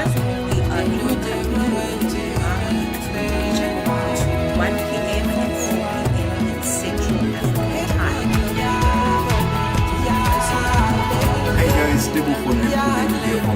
Upside team on Channel Africa, the African perspective. Join us every single weekday, 1 p.m. to 4 p.m. Central African time for the ultimate afternoon drive show. Lifestyle. Life was about making a difference, not just living. This Mandela Day, Channel Africa honors that legacy. It is for humanity, or for society, to decide how I should be remembered. I am not a saint unless you think of a saint as a sinner who keeps on trying. On Channel Africa, The African Perspective. we take no sides, none whatsoever. We are. Hello there, my name is Mmatsheko Mosito, and 18 minutes I am past 2 contributing p.m. in as Central African time, coming through with some wonderful music. I could pick up the Wolof language from Senegal, coming through with Burr, and it's one of my favorite African languages, actually. And thank you to icons like Ishmaelo, icons like Omar Pene, icons like Yoursondo, who actually taught us the magic of the Wolof language of the people of Senegal. So we're coming through in conversation, really looking at travel experiences, Southern African travel experiences, kind of like express style by what we are reading here in front of us.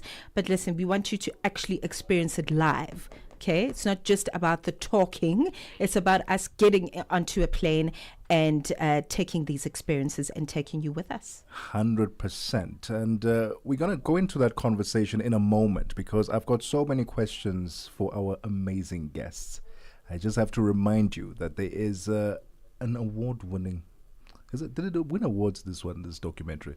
Well, the team won awards, which is the Springbok team's journey to World Cup glory. SABC Sport brings you Chasing the Sun, a powerful 5-part documentary series about the Springboks, telling the rousing tale of their path to redemption and ultimate World Cup glory in 2019. Starting 13 July at 7:30 p.m. Central African time on SABC2. Tune in every Sunday for the highs, the heartache, and the heroics that made rugby history. Stream each chapter on SABC Plus anytime, anywhere.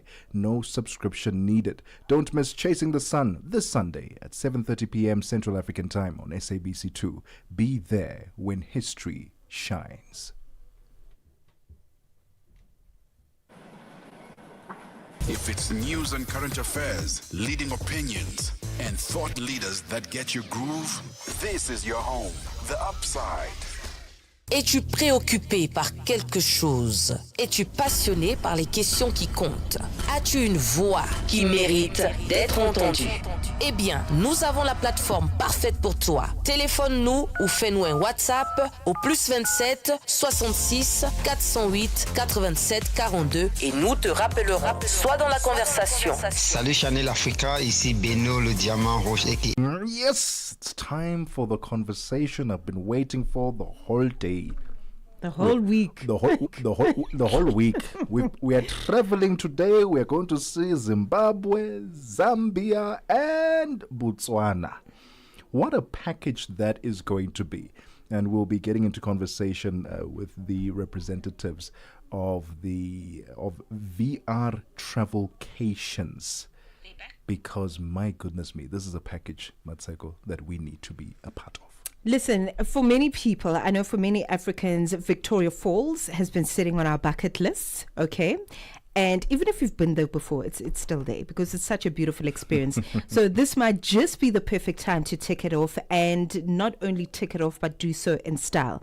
Whether you're traveling solo or whether you want to do this as a couple with your favorite crew, a new travel experience is opening its door to one of Africa's most iconic wonders with a memorable route, as mentioned by Tebogo, through Zambia, through Zimbabwe, and then Botswana.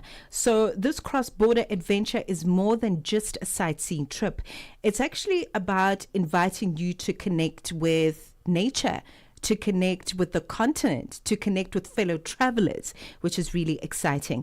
We've invited some wonderful people who are going to walk us through this experience. The general manager, as I understand it, yes, general manager of VR Travelcations. We've got Wesley Rusere as well as Vimbai Rusere, who are joining us in their capacity as the chief whips of this particular travel experience, and we really are going to unpack the magic behind the journey. Welcome to you both. Thank you very much for joining us on Channel Africa. Thank you so much for having us. We're happy to be here. Thank you. Yes. VR, I beg your pardon, VR travelcations is actually very, very popular on Instagram. I've seen you over several years. You've created some of the most popular and some of the most relevant and the kind of stuff that people want to experience. So let's talk about how you actually established this VR travelcations and what your philosophy around getting African people to access travel has been. Thank you so much for having us on your channel. So we are a group of companies. There is VR Travelcations, there is VW Travel and Tours, and there is SA Travelers. The company was started around 2019, immediately after COVID. 2020. Cover a lot of destinations. Most of them we cover countries like Lesotho, Mozambique, and our neighboring countries, which is your Victoria Falls, which is your Zambia. We do offer different packages. There is a road option, there is flight options. One of the lucrative idea that we came up is an idea whereby you secure your trip with only your deposit, and obviously you pay monthly installments. I think for now, that's what I can say. Yeah, and the installment option was very important because a lot of people do not have a huge chunks of money lying around. So by offering, the option to pay a deposit and, spread your balance over a couple of months, it was really a way to make travel accessible for everyone, even for the person who feels like I can't afford to travel because it's too much. So because our first trips also, we managed to get a company that could, offer installment options, and that's how we managed to realize some of our travel dreams. So we felt like it would be a good opportunity to give to other people who felt like I can't travel because it's just too much. So it's been a great journey, and we've loved seeing people from all walks of life being able to travel. Wesley, let's talk about the three countries tour 2026. Victoria Falls, this is Zambia, Zimbabwe, Botswana. Tell us what people can expect, what's included in the package, how much the package is, and the dates as well, please. So for that package, the concept is still the same. We have a road option, which is currently going for about 12.5. And we have your flight option, which is currently about 17.5. Look, in Victoria Falls, you realize that a lot of people want to join us on that package because of the uniqueness of the trip. But obviously, it's also one of the trips that has to be budgeted properly because of the cost of the activities. But otherwise, our dates, we do it quarterly. Like we've got dates in January, we've got dates in April, we've got dates in September, and obviously we've got dates in December. And we also try to cover a lot of times during school holidays. Yeah, I think that's for now what I can say.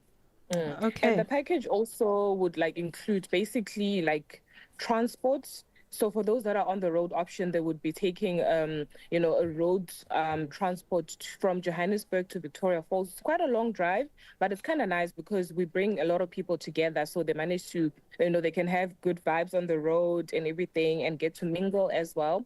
And then those that are taking the flight option would then fly to Victoria Falls, and then it includes accommodation, it includes breakfast, and then we do a day trip to Zambia, a day trip to Botswana, and I think a Livingstone tour. So a lot of the activities, like Mr. Wesley has said, they're very expensive, or more expensive than what we would expect to pay in the South African market.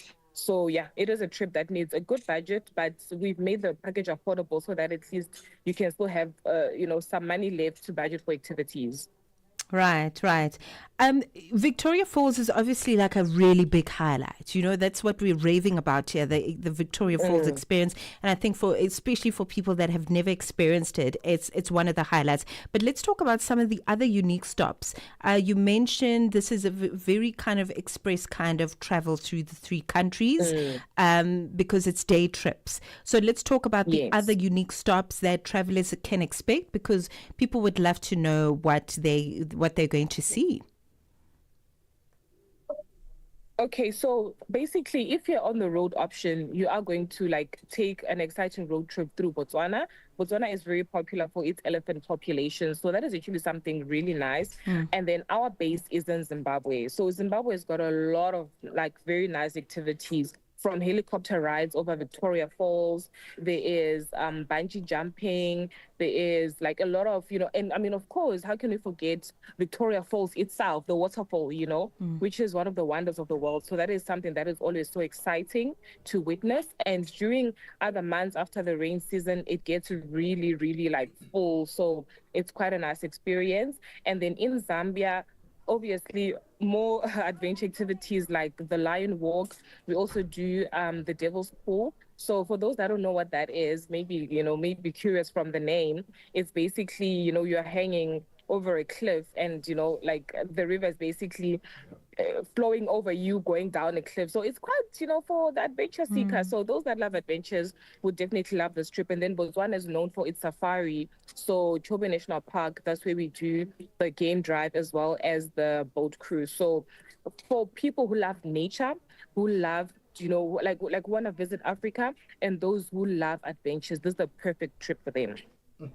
Well, all the best with this package, and we hope that it sells out. And my hope is that Africans sign up for this so that they can explore this beautiful continent of ours. But all the best for that. VR Travelcations is where we'll find more information if we need. But thank you so much for your time this afternoon and the incredible work that you're doing in showcasing the best of Africa. We're going, aren't we going? We are going, right? We are part of the trip. We've packed our bags already. We're just waiting for you to tell us when we're gonna leave. Absolutely, guys. Thank you so much for having us. This is one of our best packages that we have, and we appreciate the time that we've had to just talk about the package, and hopefully more Africans sign up to visit Africa. Thank you. We love that. The voices there of Vimbai Rusere, General Manager of VR Travelcations, and Wesley Rusere, Chief Executive Officer of VR Travelcations. Check out their package to go see those three beautiful countries, Southern African countries, next year. It's 30 minutes after 2 p.m. Central African Time. Figi Lingwati is standing by with sports news. Sports on Channel Africa. The African Perspective. Let's start off with athletics this hour. Olympic champion Beatrice Chebet has disclosed that she will be doubling in the 5,000 meters and the 10,000 meter at the World Athletics Championships in Tokyo, Japan later in the year. Chebet did the same at the Olympic Games, where she won titles in both distances, and says she is set to replicate the same in Tokyo.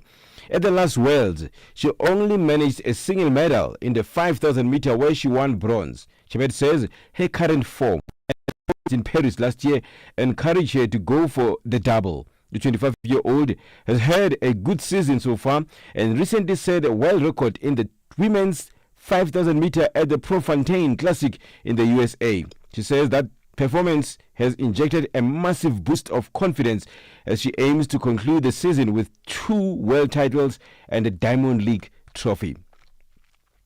The Confederation of African Football, CAF, has officially approved Mandela National Stadium, Nambole, to host matches of the upcoming African Nations Championship, CHAN 2024. A tournament is scheduled to take place from the 2nd to the 30th of August this year. This development follows an 8-day inspection tour by CAF experts who assess stadiums in Kenya, Tanzania, and Uganda. Their evaluation focused on several key areas, including access roads to the stadiums, media facilities, the broadcasting quality of matches across various platforms, national security measures, and the availability of accommodation for visiting teams and officials. CHAN is a continental tournament exclusively for players who feature in the domestic leagues. It aims at promoting local talent and strengthening domestic football competitions across Africa. On to rugby news. Rugby World Cup winning captain Siya Kolisi returns from an injury to take over the captaincy for the first time this season for the Springboks final incoming series match against Georgia in Mbombela on Saturday. In addition to his return, there will be a front row of debutants with Boone Venter, Marnus van der Merwe and Nietlin Fouché who will earn their first test caps. The team shows 10 changes to the starting 15 that took on Italy in Gqeberha last weekend. Springbok coach Rassie Erasmus's efforts to give as many quality players as possible a chance to prove themselves on the biggest stage has resulted in 46 players being used this season. The rotation policy and innovative moves during the game raised eyebrows, but Erasmus says it's all for South Africa.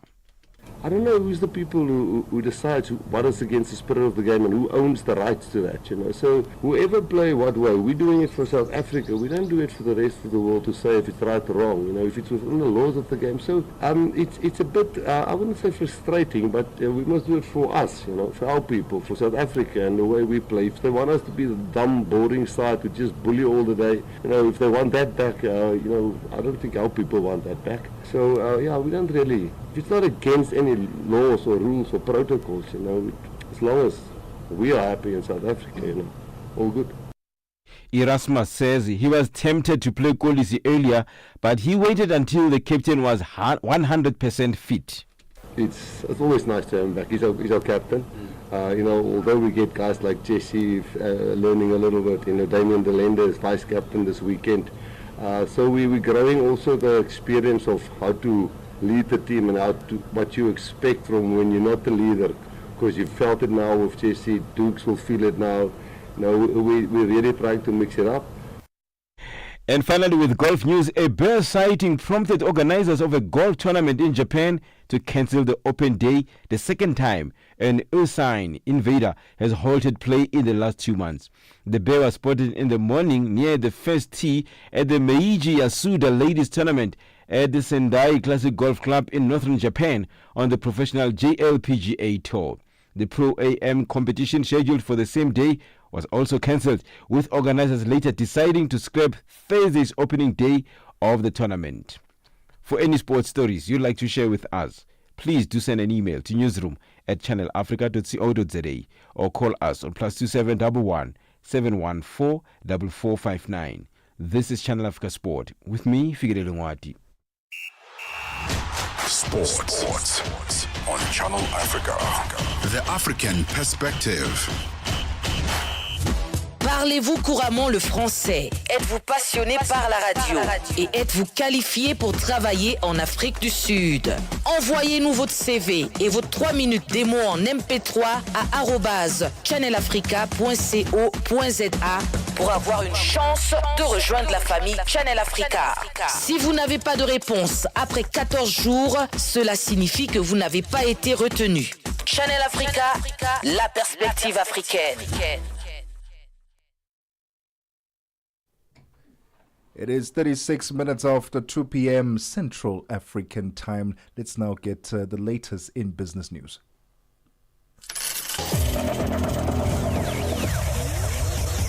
Business news on Channel Africa. The African Perspective. Good afternoon. I'm Mosito Zumain, your business news this hour. Ford is recalling 694,271 vehicles in the United States. The U.S.'s National Highway Traffic Safety Administration, the NHTSA, says the recall is due to a fuel leak issue that could increase the risk of a fire following a year-long investigation. It says the potentially affected vehicle, a fuel injector, may crack and leak fuel inside the engine compartment, likely resulting in an underhood fire. An internal committee at Ford initially reviewed the issue in March 2024 and suggested an engine control software update and installation of a drain as a remedy. The U.S. automaker said the affected vehicle were equipped with a 1.5-liter engine. shares in Renault plunged as much as 18% after the French automaker surprised investors with a profit warning just a month after Chief Executive Officer announced his departure. On Tuesday, the company said that June sales volumes were weaker than expected, and it was now aiming for a full-year operating profit margin of 6.5%, below a previous target of at least 7%. While the revised outlook was still better than most of its peers, Renault had been seen as insulated from many of the challenges facing rivals, including U.S. tariffs and weakness in China because of its limited exposure to those markets. Ghana's cocoa regulator says increased disease incidence caused by prolonged rainfall and a lack of sunlight could lead to a moderate production decline. This follows calls by farmers for state intervention to mitigate the impact of bad weather. The West African country, the world's biggest second cocoa producer, has seen output fall in previous seasons due to diseases, adverse weather conditions, and rampant illegal gold mining, which destroyed cocoa plantations and reduces yields. The regulator says that preliminary assessments suggest that production may see a moderate decline compared to earlier projections.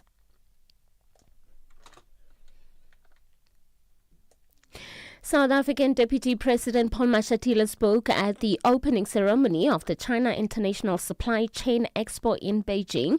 Now, this comes in the midst of his working visit to China, which is aimed at strengthening bilateral relations and economic cooperation between the two nations. The expo was organized by the China Council for the Promotion of International Trade, dedicated to global supply chains. Bonolo Maribe has more. Deputy President Paul Mashatile says that South Africa is committed to strengthening economic ties with China. This is a result of the two nations having a mutual desire to diversify and expand trade to create a solid supply chain. In his opening remarks, Mashatile says that Pretoria will have the chance to diversify exports, whereas Beijing will have the opportunity to further its economic partnerships with the African continent. He further reiterated the importance of strengthening the two countries' relationship to ensure that the outcomes of South Africa's G20 presidency reflect the shared aspirations of the Global South. Bonolo Maribe, SABC News. And finally, South Africa's Gauteng Department of Health says its $3.7 billion budget allocation for the 2025-2026 financial year will be used to strengthen services, improve infrastructure, and address priority health needs across the province. This was announced this morning during a post-budget briefing at the Gauteng Legislature in Johannesburg. Among the key priorities for the department is to improve health infrastructure, delivery, mother and child services, HIV and TB outreach programs, as well as expand mental health services. Gauteng Health MEC Nomantu Nkomo Eralhoko. This budget is far important impact on delivery. And the allocation will strengthen our provincial health system, advance universal access, and ensure that dignity and care remain central to our service. We will continue to work with all partners, staff and communities to ensure that every rand works for the people of Gauteng. Your financial indicators: $1 US in Nigeria is trading at 1,529 naira. In Botswana, it's 13 pula 24. Kenya, the dollar is trading at 128 shilling 58. And in Zambia, it's 23 kwacha 05. The BRICS countries, $1 in Brazil is trading at 5 real 56. Russia is 78 rubles, so 1. India is 85 rupees and 90. China at 7 yuan 17. And in South Africa, $1 is trading at 17 rand 86. $1 is trading at 74 pence to the British pound and 85 to the euro. Looking at commodities, gold is trading at $3,339 and platinum at $1,400 per ounce. The price of Brent crude oil is at $68.31 a barrel. Now, for any business news stories you would like to share with us, please send an email to newsroom@channelafrica.co.za or call us on +27 11 714 4459. For Channel Africa Business, I'm Mosito.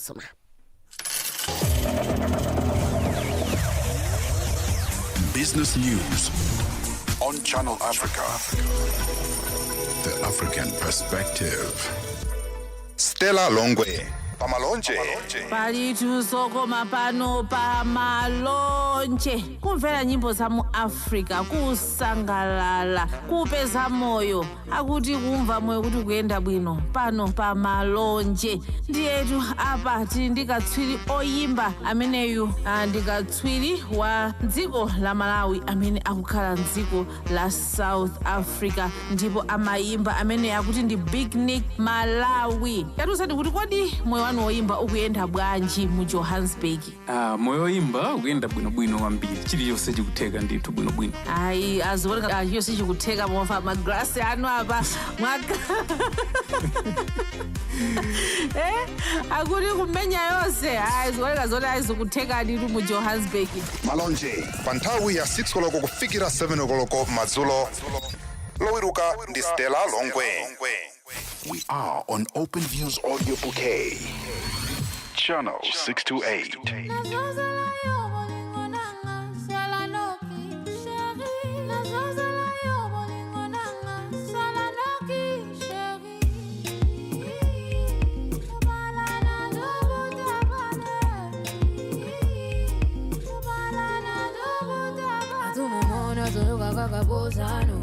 Bizanga zoko zana boza ya go na na na na Bona za za za za Disponible pour aider ta woman Ebe ke yoza ni kulma Sheri sala no kyo siniza wapose Zotungiza moli monanga kimabangwa Sheri sala no kyo siniza wapose Zotungiza moli monanga kimabangwa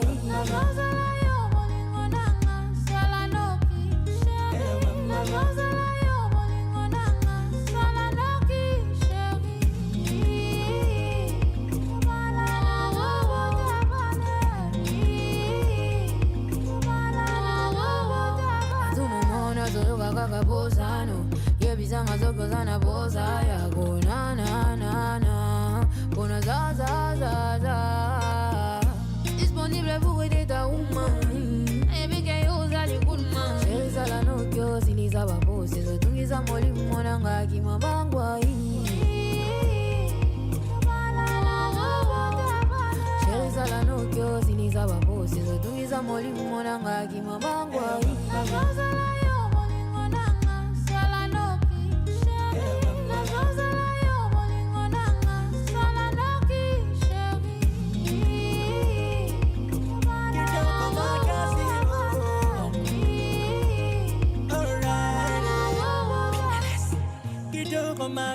Beautiful lady, for what I'm about to do with you, you're not ready. Una cosa, dime cuándo vamos a vivir la vida loca. Una cosa, dime cuándo vamos a vivir la vida loca. Naringio, llamo de malanga, mwasi kitoko. Llamo de malanga, de malanga, oh de malanga, de malanga. Hey, mama.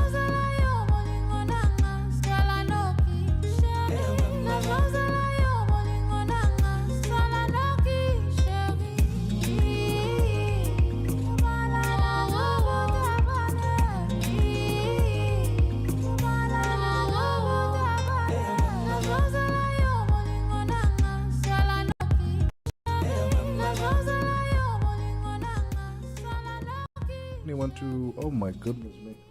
What happened? I know our social media specialist, Utlope, is like, I want to be part of this What Caught Your Eye. Oh, please come. And because he wants to give us fancy microphones and lapels and what, make us look very nice for social media. No, he's very good at that. He's very good at making people look and sound good on social media. Here we are listening to some beautiful sounds from right here on the African continent. This is Zara Williams coming through with Posa featuring C4 Pedro on this one. So it's time for, I'm going to try and sound like Tebogo. I'm going to try. Okay. Here we go. Give me some points. Here we go. It's time for What Caught Your Eye. Yes! Bravo! Bravo! Yes! I think I won. That was brilliant. Yes, you know what? sir. I'll be a gentleman and allow you to start this afternoon. What caught your eye? Listen, a certain burner boy is what caught my eye. What did he do this And time? it's actually, I mean, this is old news that it's kind of resurfaced. And I don't know why people do this, but let's check in with the story. It's made international news and entertainment. Burner Boy apologizes for saying Afrobeat lacks substance. Okay, that is like the working headline across various media platforms online. So we know Burna Boy to be a Nigerian singer. He has now apologized for downgrading, that's the term that's been used, downgrading Afrobeats and distancing himself from the genre. So you may remember that this conversation sparked controversy in the year 2023. So it's quite an old kind of story, if you will. But he was talking about, Afrobeat and its lack of lyrical substance. He was talking about how he wants to sort of disassociate himself from the genre, as it were, in recent times. And it came up again in an interview that he had with BBC, where he explained basically why he said this. So I think that's why it's resurfacing. Okay. So he was being interviewed by Eddie Caddy on BBC. And he was talking about African artists and Afrobeat and the umbrella genre and how he wants to see it thrive and that sort of thing. So he then explained that he chose to call his style Afrofusion. So not Afrobeat, he calls it Afrofusion because he didn't think that it would fit into the Afrobeat category as it's seen in this day and age. And it just doesn't fit where his career is going. I didn't see this interview, but I think we should all go and check it out for ourselves so we can hear verbatim what Burna Boy had to say. So, I mean, Afrobeats lacking substance, downgrading his career. What do you make of all of this? This sounds like he's just blowing things completely out of proportion. He apologized, right? Well, he apologized for saying that. Yeah, because there was no substance to what he said. There was absolutely no substance to what he said about Afrobeats lacking substance. That comment lacked substance. And I'm glad that he apologized, though. But what do you think of Burna Boy having a little hissy fit? That's what I'm going to call it. He had a little hissy fit. He had a moment there where he thought he was bigger than... And that's a problem. Yeah. That's a big problem. It's 10 minutes before 3 p.m. Central African time. Don't go anywhere. When we get back, I share what caught my eye, and it has something to do with the cars on the road. Broadcasting in 5 different languages, connecting the continent. This is Channel Africa, the African perspective. Stella Longwe. Pamalonje. Palitu soko mapano pamalonje. Kumvera nyimbo za mu Africa kusangalala, kupeza moyo. Akuti kumva moyo kuti kuyenda bwino pano pamalonje. Ndiyetu apa tili ndikatswiri oyimba ameneyu ndikatswiri wa dziko la Malawi amene akukhala mdziko la South Africa ndipo amayimba amene akuti ndi Big Nick Malawi. Yatusati kuti kodi moyo wanu woyimba ukuyenda bwanji mu Johannesburg? Moyo woyimba ukuyenda bwinobwino kwambiri. Chiliyonse chikutheka ndithu bwinobwino. Ayi aziwoneka chiliyonse chikutheka mofa magrasi anu apa mwaka. Akuti kumenya yonse aziwoneka zoti azikutheka ndithu mu Johannesburg.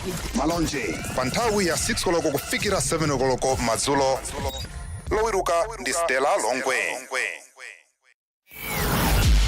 Mmatsheko Mosito and Tebogo Lekhuleni on the upside. Well, it's 9 minutes before 3 p.m. Central African time, and we continue with what caught your eye. Here's what caught my eye this afternoon. Tell us. It's a video that I came across on X, and it has something to do with the differences between buying a car locally and importing it from another country. Listen in on this and then we'll weigh in on this conversation. What's up, everybody? Welcome back to another video. Behind me is the all-new Haval H6. Cost you from 495,000. Hello, buddy. Honestly, I don't feel right about this price. Normally, the car prices in South Africa is almost double compared to those in China. But this one is almost triple. the starting price for Haval H7 in China is about 74,000 RMB, which is about 183,000 rand. So 2.7 times. Someone said, if I could sell cars in South Africa in a cheaper price, they are going to vote for me as the president. Honestly speaking, I don't want to be the president. I just want all right, a part it's okay. Thank you for that. I don't know about him being a president. That's a different conversation. The key focal point here is, this is someone who is in China, based in China. He was comparing the price of a Haval H6. South African car reviewer initially in the first part of the video was saying that the cost of a Haval H6 is around 400 and something thousand rand. And then he came through and said, in China, it's about 180,000 rand. So now we're having the conversation and the debate. Is it actually cheaper to buy locally in the country you are based in a car, or is it cheaper to import it from another country?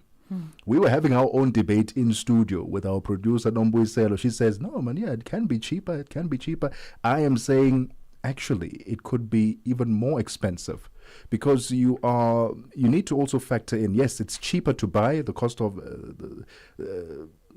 that car in that country is cheaper, 180,000 rand or 200,000 rand.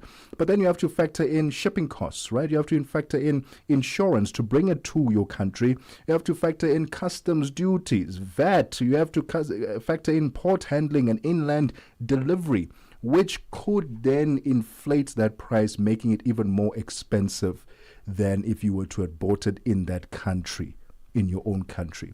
What do you guys think? What do you think? Is it cheaper to buy overseas and import it to your country, or just buy it locally? Listen, this is not like buying a T-shirt from Temu. Okay, this is an entire vehicle, and everything that you've said needs to be considered. You know what? Two things. I need a case study. Yeah. I need to find a warm body that has actually done this exercise. Yes. Okay, I don't want assumptions. I don't want people coming here with theory, thumbsuck, the numbers. I want an actual human African person who has taken their hard-earned money and bought a car outside of their country of residence, and who can tell us that, listen, I saved however much, however much kwacha or rands or dollars or whatever the case is. We need to find a case study. One, so if you're that case study, please get in touch with us. We'd love to know that experience. And secondly, if it was that cheap, why isn't everyone doing it? Because, we live in a global village right now. Nothing is a secret anymore. I mean, brands have been exposed to be coming from China, the luxury brands. So we know everything about everything now. So if it was that simple and that much cheaper, I promise you I would have a luxury car parked in my double garage right now as we speak. We miss out on other key important information. It's going to take you time. It's going to take time for that car to come to get to your country. You haven't even test driven it. You don't know the feel of this car. That's why buying local should be better, right? But if you differ with me on this conversation, let me know if you have done it. I know it's a much better sell if you're buying bulk, if you're buying many cars. Maybe you're a dealership, I don't know, to import it as opposed to buying it one by one. And also, if you're buying a rare car, it would make sense. A car that you can't find locally, it would make sense to import it. But just a regular car, you and me, just buying our daily just car. Go next door and buy the car. Because the thing is, I would assume that there are certain costs that we don't know about that can kind of like get vacuumed away. That's the thing. And at the end of the day, let me tell you, there is a mastery with marketing and economics. A mastery. Do you understand? So it's very difficult to find something that is like 97% cheaper than buying it locally because they've mastered the economics. 100%. You know, you can't outsmart that. 100%. And I would love to see the local, because I know there are local plants manufactured, like the VWs, the Fords, they'll build the cars here in South Africa. But those cars are also not as cheap as we'd like them to be. You'd like to think that because you're building them locally, you'd want to drive the cost down. But what do you think of this conversation? Is it easier or cheaper to buy import a car from overseas or just buy it locally? Let us know on our TikTok live or TikTok account at Channel Africa 1, or alternatively send us a WhatsApp +2763 406 9126. It's 3 minutes before 3 p.m. Central African Time.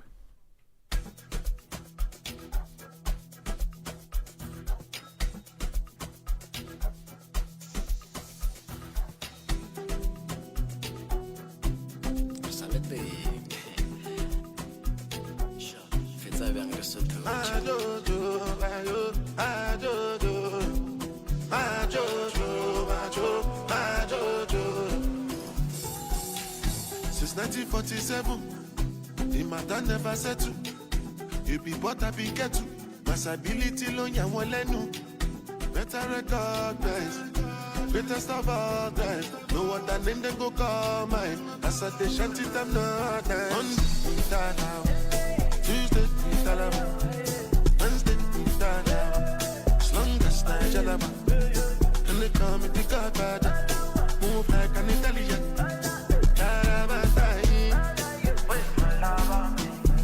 Have you ever seen a nigga like moi? Each and every lady wanna give me mwah. When they smoke weed, when they smoke cigar. Now we there, I try to move on. I know two basking solo man. I get high, I try to. You know like me, what do more? My guys is fun at cause my guys don't follow no. When the skies start falling down. Hello there, my name is Mosito and I am contributing as co-host on a show called The Upside here on Channel Africa. We are in your company wherever you are in the African region between 1 p.m. and 4 p.m. in Central African Time.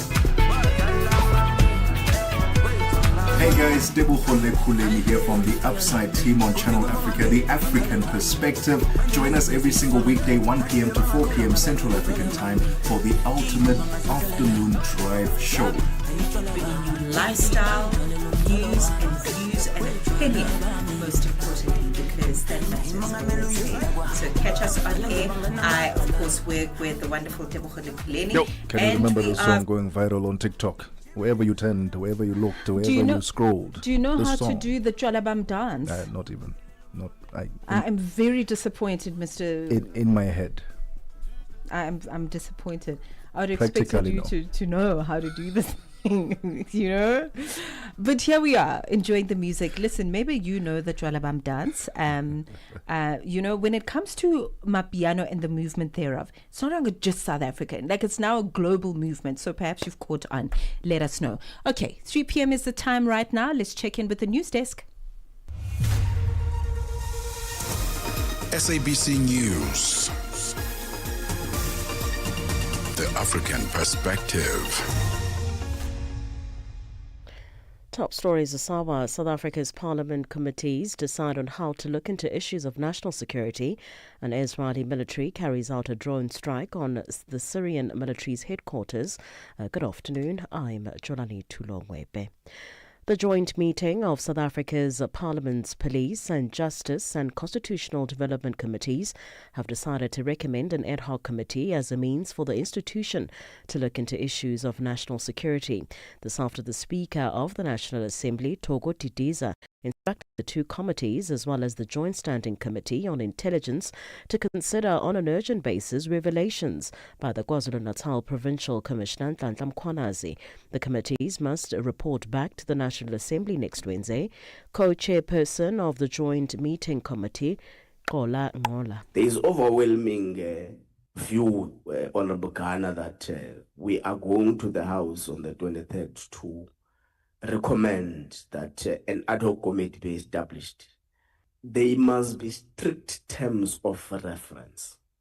There must be a strict time frame that must also be adopted by this committee Tuesday next week. Meanwhile, South Africa's Umkhonto weSizwe Party has given President Cyril Ramaphosa until Friday morning to withdraw the announcement he made on Sunday or face a legal challenge in the Constitutional Court, as well as a motion of no confidence in Parliament. In a letter drafted by his lawyers, the official opposition contends that the announcement placing Police Minister Senzo Mchunu on leave of absence, appointing Professor Firoz Kachalia to act in the position from the 1st of August, and establishing a Judicial Commission of Inquiry is unconstitutional and irrational. The MKP's national spokesperson, Nhlamulo Ndlela. Let's not forget that General Mkhwanazi also highlighted that some of the parliamentarians are complicit in these illegal and criminal activities. So how is it possible that we can have ad hoc committees in Parliament when some of them could be, in effect, the ones who are complicit? How is it that we can then call upon the judiciary that is also complicit in the same political killings that, as outlined by General Mkhwanazi, for them to preside over a judicial commission of inquiry? Social media law expert in South Africa, Emma Sadlier, has urged parents to monitor their children's activities on social media platforms, particularly on WhatsApp. This after the Gauteng High Court on Monday ordered Meta platforms to shut down anonymous Instagram accounts and WhatsApp channels distributing graphic child pornography involving South African school children. Sadlier, the director of the digital law company, turned to the court on an urgent basis when they became aware of the explicit content involving children on Instagram and WhatsApp. According to Sadlier, the explicit pornographic photos and videos frequently include additional details about the child depicted, such as their name, grade, and school. I really urge every parent listening to go and look at their child's WhatsApp account and go through if they are following any channels. All the rules around digital hygiene, looking after children, knowing what they're up to, making sure that young children are not on social media. And very, very dangerous is this idea that WhatsApp is not social media. What we're seeing is that WhatsApp is not just social media. It's actually more dangerous than the other platforms because of these huge channels and because there's just zero accountability. No person identified on any of the platforms, and they're just doing whatever they want to. A blast has killed 3 Kenyan soldiers patrolling in a road in the east of the country near the Somali border. The Al-Qaeda-linked Islamist group Al-Shabaab on its website said at least 2 soldiers were killed and others wounded in a blast that targeted a convoy in a similar area yesterday, but it did not directly claim responsibility. Al-Shabaab controls large swathes of southern and central Somalia and frequently make cross-border attacks on military and civilian targets. The Israeli military says it's carried out a drone strike on the Syrian military's headquarters in Damascus. It says the attack, which is said to have struck the entrance of the complex, followed actions against Druze civilians in southern Syria. The BBC's Mike Thompson has the story. This is the latest Israeli strike against the forces of Syria's government, which Israel considers a threat, both to itself and to Syria's Druze community. Many Druze live in Israel and some serve in its army. Over the last 2 days, the IDF has launched airstrikes against Syrian security forces sent to curb deadly sectarian clashes in the predominantly Druze Zuwayda province.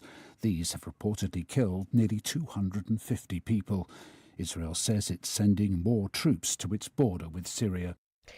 Recapping the top story this hour, the joint meeting of South Africa's Parliament's Police and Justice and Constitutional Development Committees has decided to recommend an ad hoc committee as means for the institution to look into issues of national security.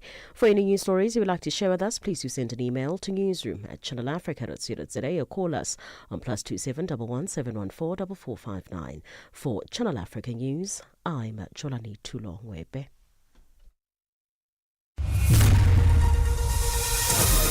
SABC News.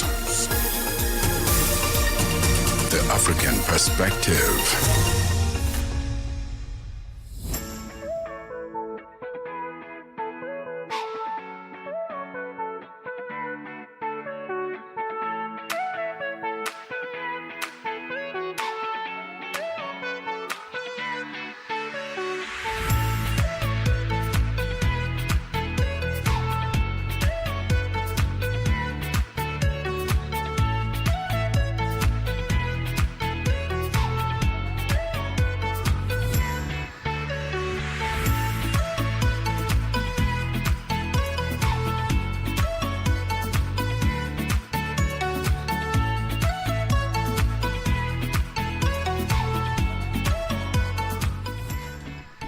It is 7 minutes after 3 p.m. Central African Time, the final hour of The Upside on Channel Africa, The African Perspective with Tebogo, Lekhuleni and Mmatsheko Mosito. We are coming to you live from the Auckland Park Studios in Johannesburg, South Africa.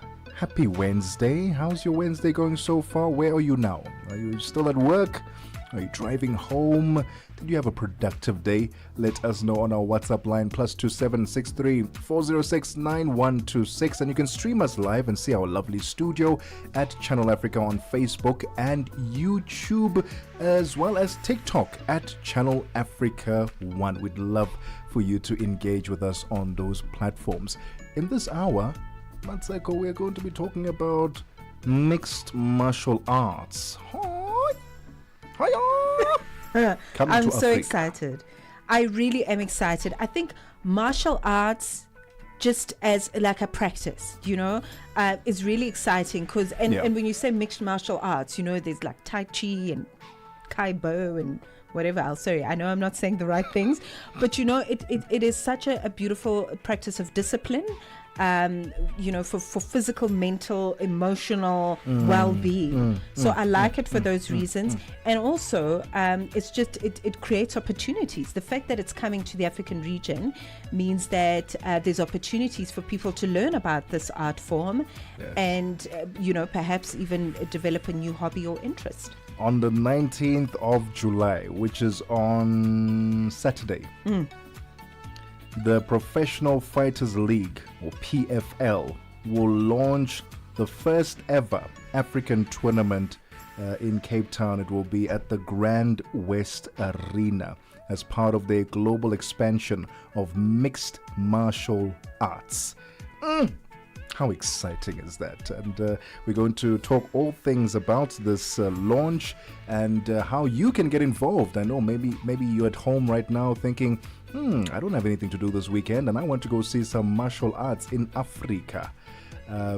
Stay tuned for that conversation, how you can get your tickets, the fighters that will be there, and also what more can we expect? Surely this can't be a one-off. Africa, we want our own mixed art martial art league.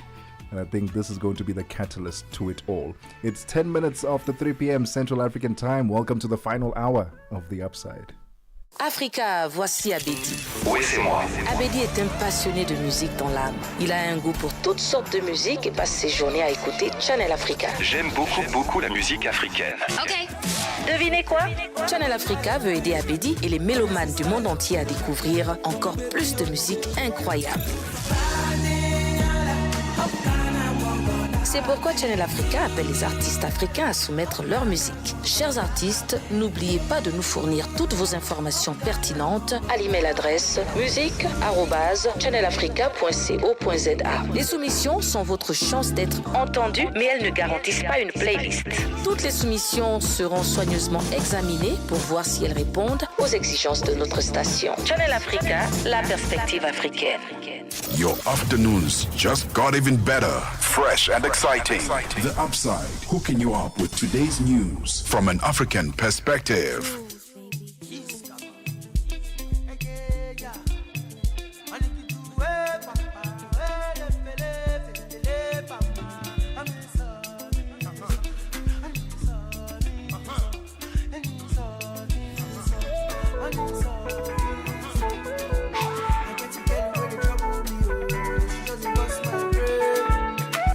There, my name is Mmatsheko Mosito and I am contributing as co-host on a show called The Upside here on Channel Africa. We are in your company wherever you are in the African region between 1 p.m. and 4 p.m. in Central African Time.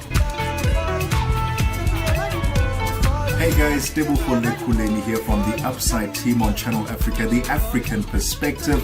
Join us every single weekday, 1 p.m. to 4 p.m. Central African Time for the ultimate afternoon drive show. Bringing you lifestyle, news and views and opinion, most importantly, because that matters always, hey? So catch us on air. I, of course, work with the wonderful Tebogo Lekhuleni, and we are very happy to be here, so join us.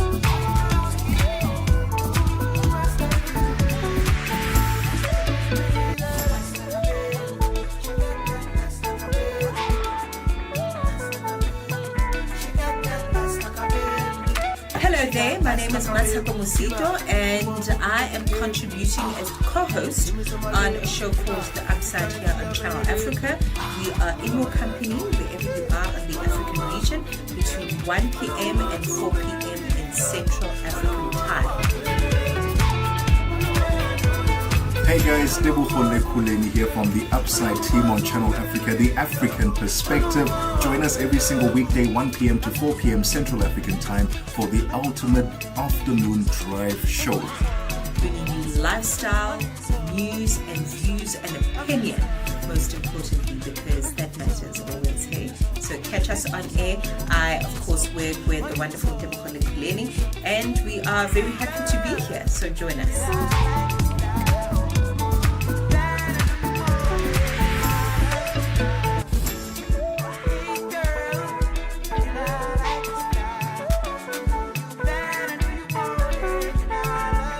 Hello there, my name is Mosito, and I am contributing as co-host on a show called The Upside here on Channel Africa.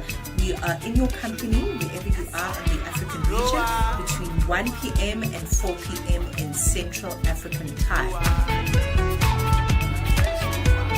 Hey guys, Tebogo Lekhuleni here from the Upside team on Channel Africa, the African Perspective. Join us every single weekday, 1 p.m. to 4 p.m. Central African Time for the ultimate afternoon drive show. Bringing you lifestyle, news and views and opinion, most importantly, because that matters always, hey? So catch us on air. I, of course, work with the wonderful Tebogo Lekhuleni, and we are very happy to be here, so join us.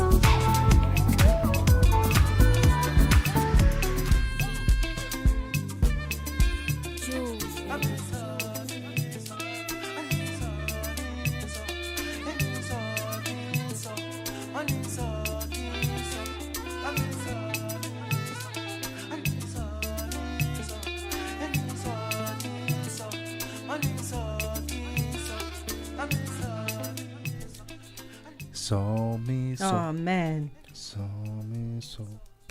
Saw me so. This one is the one. Wade Cole coming through with Saw Me So. We kind of have to sing the title so that it can go in. Such a beautiful piece of music. Where is Wade Cole from? Oh, interesting question to ask Google. Googlisha, no, Googlisha. Let me do it quickly. One Day Call. Because that song is beautiful. You know, that song, we're obviously hearing it in the winter season in the Southern Hemisphere, but it's one that I want to take into the spring-summer season. It's that good. Nigerian. Niger. I love it. His full name, Oluwatobi Wande Ojosipe. No, we'll just say One Day Call. We'll just say, we'll just say that for today. All right. I have to remind you that, and I'm not just have to, what an inspirational tale the Chasing the Sun documentary has been. An inspirational tale of grit, never giving up, the glory, ultimately leading to the glory of a World Cup championship or champion being crowned. The Springboks, SABC Sport brings you Chasing the Sun, a powerful documentary series about the Springboks, telling the rousing tale of their path to redemption and ultimate World Cup glory in 2019. Starting 13 July at 7:30 p.m. Central African Time on SABC2. Tune in every single Sunday for the highs, the heartache, and the heroics that made rugby history. Stream each chapter on SABC Plus anytime, anywhere. No subscription needed. Don't miss Chasing the Sun this Sunday at 7:30 p.m. Central African Time on SABC2. Be there when history shines. The perfect segue to our conversation as we continue talking about sport. Now, Africa's fighting spirit has a new global arena. The Professional Fighters League, one of the world's premier MMA organizations, is bringing its first ever African tournament to Cape Town. with heavyweights, bantamweights, and champions from across the continent stepping into the cage. It's not just a fight night, it's a movement.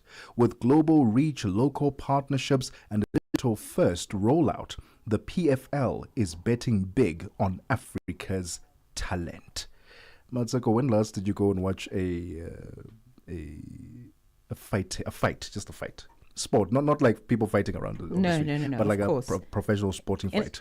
In a controlled environment, it's been a minute. But I think what's really exciting about this season and what we're talking about and mixed martial arts coming back home is that it's a continental experience that's going to be highlighting talent from South Africa, from Zimbabwe, from Morocco, from Cameroon and Senegal. So I'm really excited about that cross-continental, or rather cross-region, if I could put it that way, move through this. So we are going to be in conversation with Daniel Ruet, who's marketing manager and director for PFL Africa.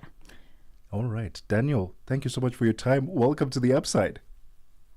Thank you so much for having me on the Upside. It's Daniel Kijo, and I'm excited to be on your platform. Daniel Kijo, apologies for that one. So let's talk about PLF,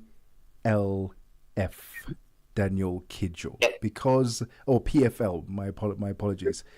How is it different to the UFCs of the world? Because we're saying it's mixed martial arts, but it's a different tournament, a different concept altogether. Just walk us through the basics of that. Yeah, so the PFL is a short form for Professional Fighters League. It is one of the world's biggest mixed martial arts organization, and it has been, providing high quality mixed martial arts tournaments from across the world. It started in the US, of course, but then created international leagues. The best way to describe it is basically it's like the UEFA Champions League of MMA. While the UFC and other promotions focus on fight cards and do events that are not connected to a sort of ongoing league, the PFL focuses on a sort of advance and win format, tournament style.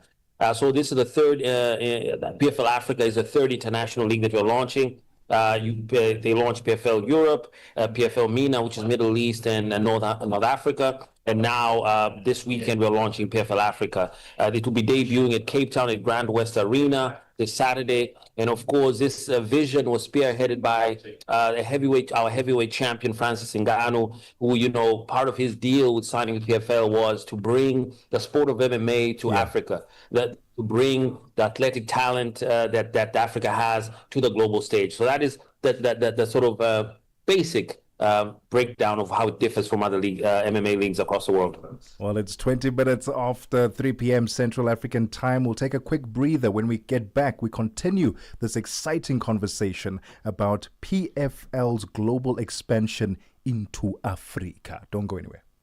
Africa at Play with NATO and ETO Chairman. The Confederation of African Athletics, CAA President Mr. Hamad Kalkaba Malbum, talk to us about the state of athletics in Africa as it stands, and what picture are you looking at 5 years later? Athletics in Africa is strong. We are able to organize our major events in time. Like this year, we will have the under 20 and under 18 African Championship in Nigeria. Next year, we will have the senior in Ghana. In 2027, we will go back to Algeria to organize the under 18 and under 20. And then 2028, we will have the senior championship in Gaborone in Botswana. Well, by this program, we can increase our performance. And at the same time, we are considering the fact that within the various federation, they are identifying young talent every year within the national program, within the scholarship championship. And so the athletics in Africa is in good standard.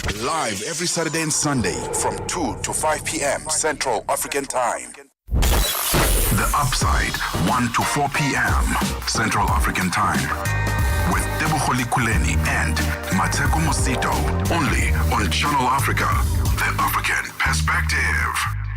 Well, we continue our conversation about the Professional Fighters League, PFL, expanding to Africa, with a launch happening this weekend on the 19th of July at the Grand West Arena in Cape Town. And to tell us a bit more about it, we are joined by Daniel Kijo. Daniel, Just a quick question. Are you a promoter of sorts? Did you promote in your previous lifetime?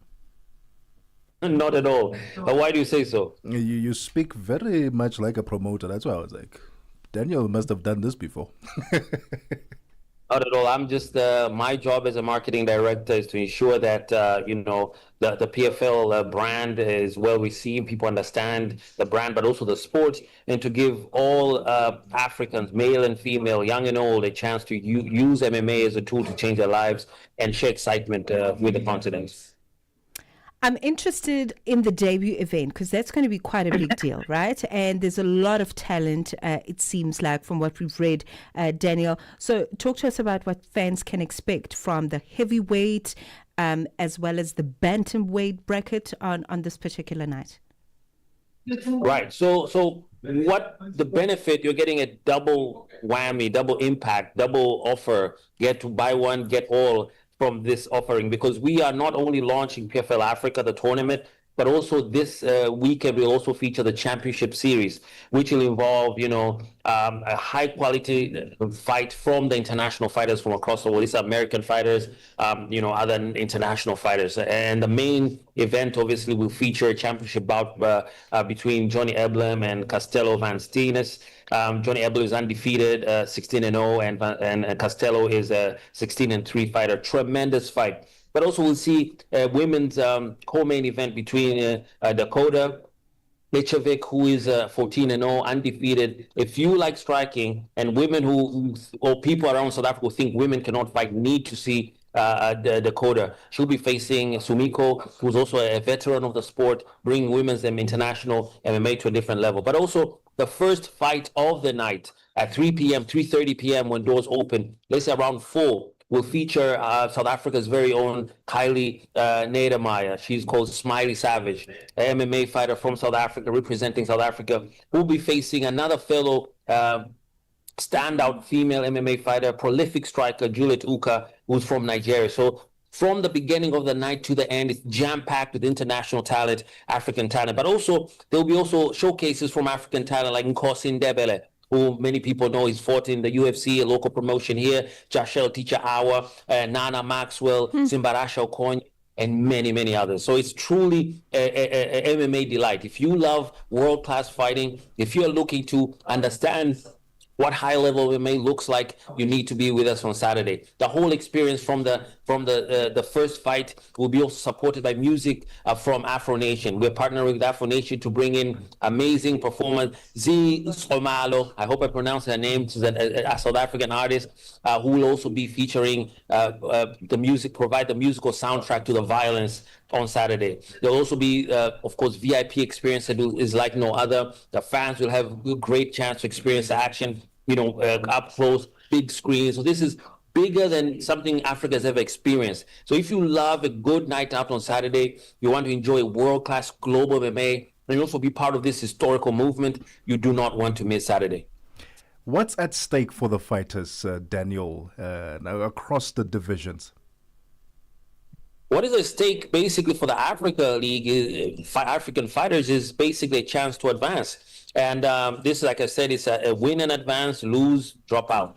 It's the most pure form of combat. You have to win to move on, much like life. That's why many fans connect to combat sports and MMA, because of its nature. Now, if you advance, this is the first round, you get into the semifinals, which will be in another location in Africa. And then you move to the finals. And if you make it to the end, the last man standing per weight class, you win $100,000. This is life-changing money for most African fighters. And we're hoping that this is just the beginning. As the years go on, as the sport evolves, this could increase. So basically, it's a chance to then, once you become Africa champion, you're pulled into the champion leagues and then compete globally against the rest of the world. Mm-hmm. Tebogo jokingly said that wanted to know if you were a promoter. So let's go back to that thought. You are obviously going to be working with local promoters and other sports experts within the space. So how important is it for PFL to integrate? Is that the word? Yes, to integrate, this kind of work, to integrate promotion, as it were, into the African MMA ecosystem, as it were. I mean, one thing that the PFL and PFL Africa is looking to do is not just be a one-trick, come in, and leave. We invested fully in the African MMA space. We're in contact with all the top management, fighter management companies, promoters from the top of Africa to the last point of Africa. We're looking to ensure that, African fighters have a place that they can go to get that international recognition. Now, just this afternoon, for instance, Dakota and Juliet Uka did a seminar at the Renzo Gracie Academy in Cape Town, where it was a women-only activation. We had over 30 young ladies come in, watch these we combined one of Africa's biggest MMA star, one of the world's biggest MMA star in Dakota, undefeated, like I said, 14-0. And they had a chance to see them live, to learn from them. They had a striking clinic, a good 1 hour and a half of just seeing world-class MMA firsthand. And I tell you, like, the girls after that were excited. Immediately after, girls were taking each other down, throwing spinning elbows, and just, feeling the motivation that everyone. So we truly focused on making this not just the one-off. We're here to stay. We're here to collaborate, and we're here to change the African MMA landscape, but package in a very international way. High production value, real stars, real social media and digital support, making sure that if you are a star with PFL, your message and your voice is heard beyond just South Africa or wherever. We want to make them global stars. Oh, love that. Daniel, very quickly, as we are out of time at the moment, unfortunately, where can we watch it? Stream it live if we can't access the tickets. And for those who want to go to the stadium or the arena, where can they get the tickets? Great. Thanks to partnerships with Canal Plus and SuperSport, PFL Africa, we aim to reach 90% of the households within Sub-Saharan and Africa, not just Sub-Saharan Africa.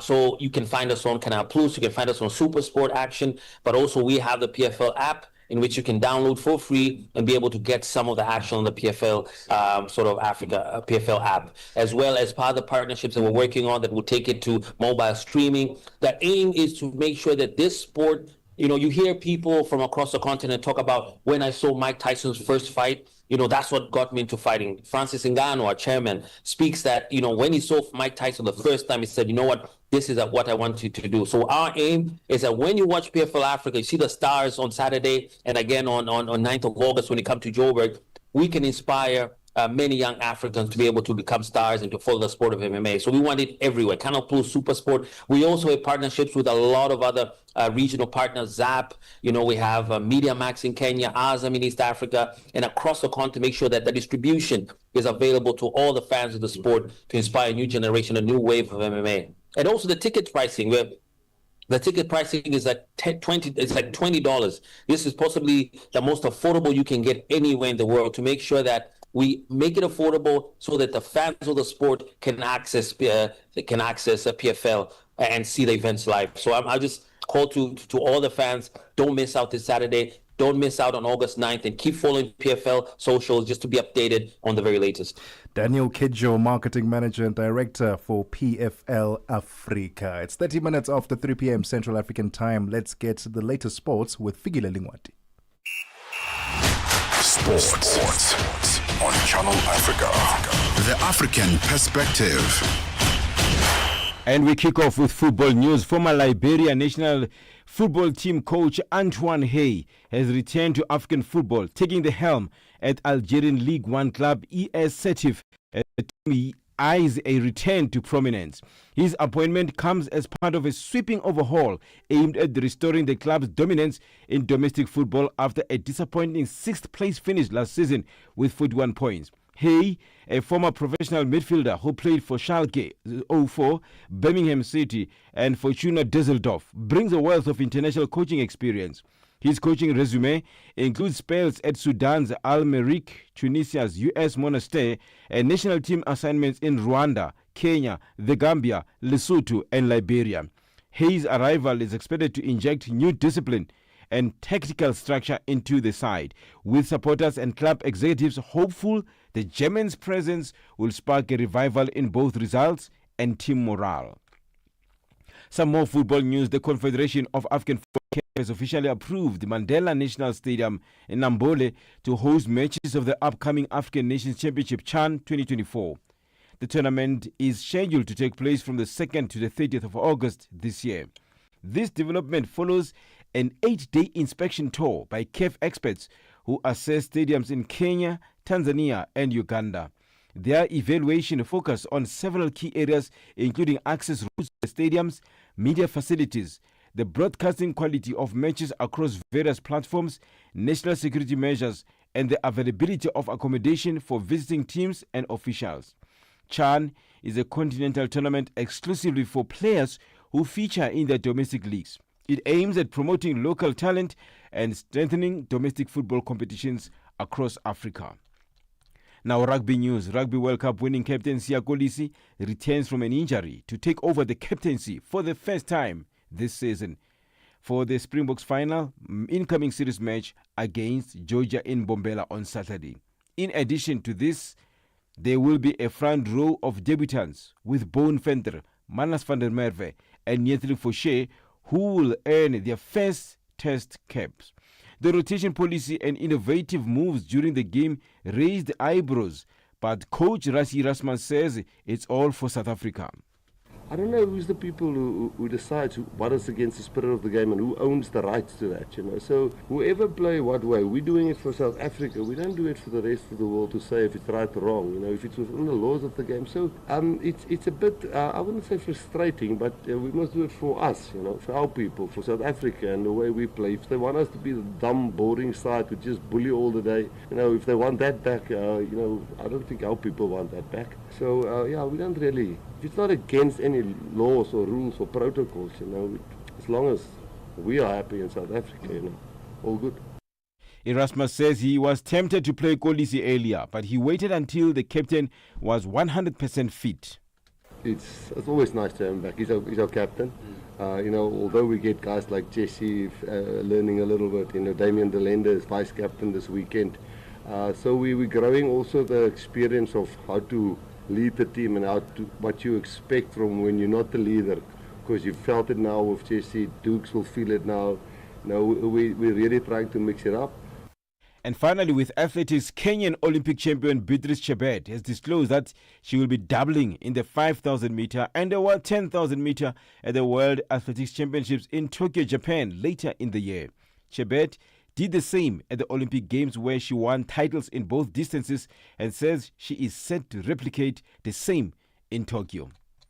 For any sports stories you'd like to share with us, please do send an email to newsroom@channelafrica.co.za or call us on +2711 714 4459. This is Channel Africa Sport with me, Figile Lingwati. Sports on Channel Africa. The African Perspective. In this episode of Channel Africa Conversations, Peter talks to Dr. Thulisile Buda, an academic, author, and an expert in indigenous knowledge systems. Join us for a compelling discussion on preserving African languages and traditions in the digital era. Dr. Thulisile unpacks the role of educators, explorers, and how technologies like AI can support cultural preservation, and challenges us to rethink how we honor African heritage. You can find the episode on YouTube, SABC Plus, and on our website, channelafrica.co.za. This episode is a must-listen for educators, creators, and change makers across the continent. Channel Africa, the African Perspective. We take no sides, none whatsoever. We are the Upside. 36 minutes after 3 p.m. Central African time. And for the very last time this afternoon on the Upside, let's hand over the mic to Nosipho Zuma, who has your business news.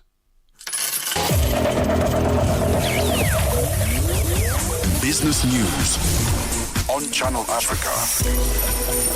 The African Perspective. Thank you, Tebogo. Good afternoon. In your business news, the SAWA, South Africa's Gauteng Province's Power Utility City Power, says businesses in and around Johannesburg owe over $3.3 billion. The electricity entity has urged customers and business owners to come forward and make payment arrangements. The Power Utility spokesperson, Isaac Mangena, says they have embarked on a revenue collection drive in Johannesburg today and disconnected defaulting businesses businesses and residential complexes. As the city, we are sitting at about 64 billion rands that is basically owed across the city of Johannesburg. And in this area alone, City Power is being owed about 3 million rands. This is from the 10 billion that we are owed across the city from us. It is a really worrying phenomenon because the expectation is that the businesses would have profit that they are making, and they should be able to pay for the services that they are using. The World Trade Organization members are seeking to break years of paralysis in international trade negotiations, which have been sidelined by Trump administration and risk becoming irrelevant. Trump's sweeping tariffs have forced countries to line up to negotiate bilateral trade deals with Washington, bypassing the multilateral framework. WTO members had already struggled to reach deals due to a consensus requirement among all 166 members. Now, speaking to Reuters, diplomats said preventing members from blocking decisions is now the top priority in reform talks. Ford is recalling 694,271 vehicles in the United States. The U.S.'s National Highway Traffic Safety Administration, the NHTSA, says the recall is due to a fuel leak issue that could increase the risk of a fire following a year-long investigation. It says the potentially affected vehicles, a fuel injector may crack and leak fuel inside the engine compartment, likely resulting in an underhood fire. An internal committee at Ford initially reviewed the issue in March 2024 and suggested an engine control software update and installation of a drain as a remedy. The U.S. automaker said the affected vehicle were equipped with a 1.5-litre engine. Shares in Renault plunged as much as 18% after the French automaker surprised investors with a profit warning just a month after Chief Executive Officer announced his departure. On Tuesday, the company said that June sales volumes were weaker than expected and it was now aiming for a full-year operating profit margin of 6.5%. below a previous target of at least 7%. While the revised outlook was still better than most of its peers, Renault had been seen as insulated from many of the challenges facing rivals, including U.S. tariffs and weaknesses in China because of its limited exposure to those markets. And finally, Johnson & Johnson has halved its expectations for cost this year related to new tariffs and raised its full-year sales and profit forecast after a strong quarter for a flagship cancer drug, Darzalex, and its cardiovascular devices. The company says it now expects about $200 million in tariff-related costs this year, mainly tied to its medical devices unit, saying it had benefited from Trump administration's pause on China's levies and other duties. It has previously pegged the cost at about $400 million starting in the second quarter. Your financial indicators: $1 in Nigeria is trading at 1,529 naira. In Botswana, it's 13.24. Kenya, the dollar is trading at 128 shilling 58, and in Zambia, it's 23 kwacha 5. The BRICS countries: $1 in Brazil is trading at 5 real 56. Russia is 78 rubles or 1. India is 85 rupees and 90.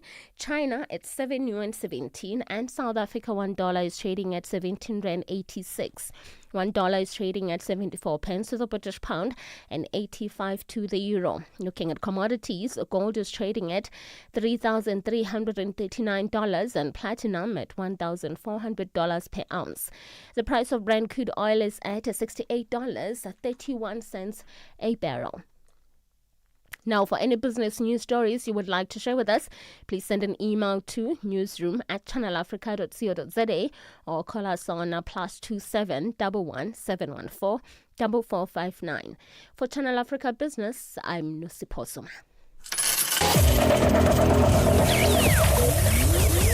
Business news on Channel Africa. The African perspective. The Morning Switch Weekend. with the Shy Guy. Madzuka Wanji Nonse, Zukani, the Shy Guy, a morning switch. Have you ever listened to a song and then it gives you goosebumps? Cause it takes you way back in the 80s. My goodness. Yay. Hey, baby. You hear Yvonne Chaka Chaka there. I wanna talk to the DJ. And then the DJ goes like, hey, baby, I've got you on the other side. Huh? There were no WhatsApps then, right? There were no sliding in the DMs at the time. Oh, man. Your weekend mornings are activated with the Shy Guy on the morning switch. Channel Africa, your voice, your sound, and your home. Stay logged right here. I told you, man.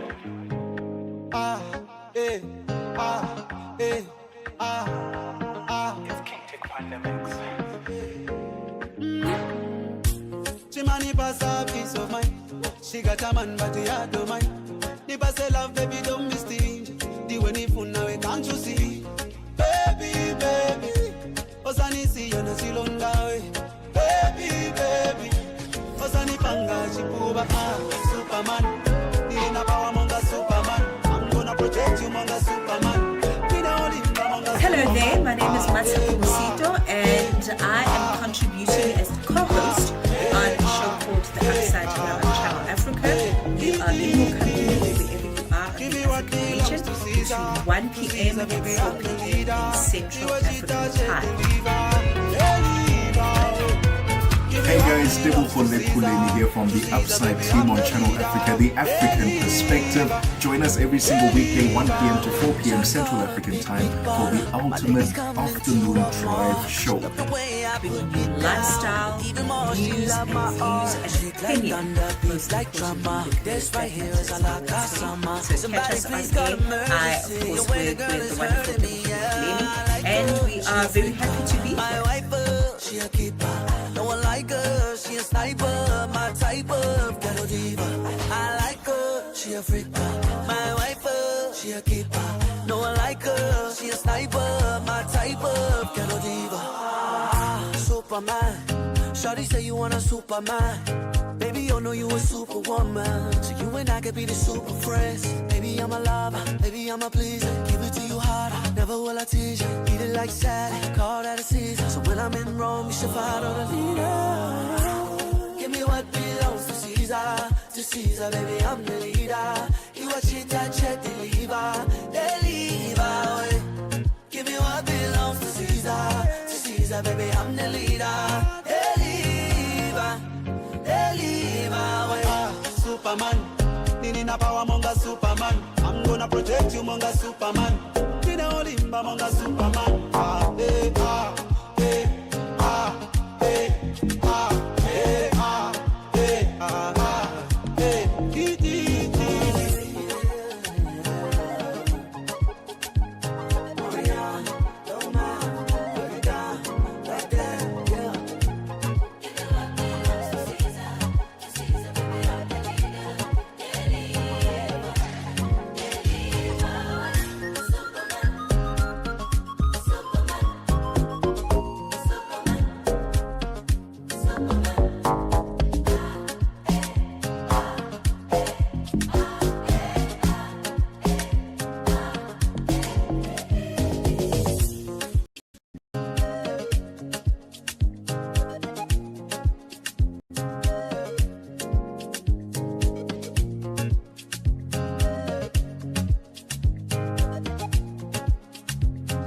Tune in and turn up the volume. This is Channel Africa.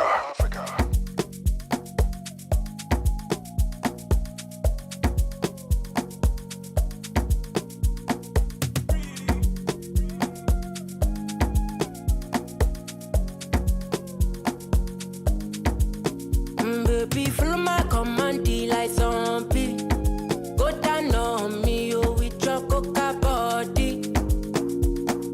Follow my command, like zombie. Go down on me, oh, with your coca body. 'Cause this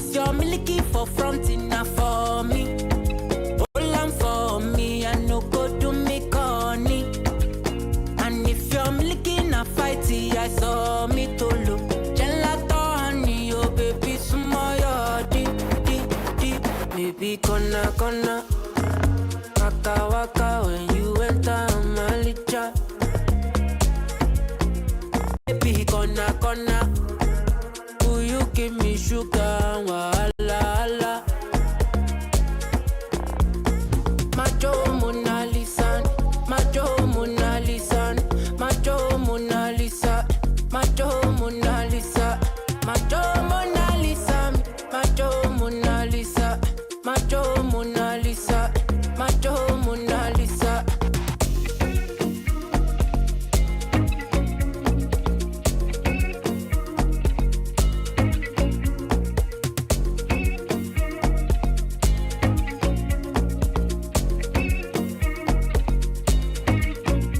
Girl, I'll be foolish if I don't let you indulge me. Your lips like poison. I'll take my chance with you.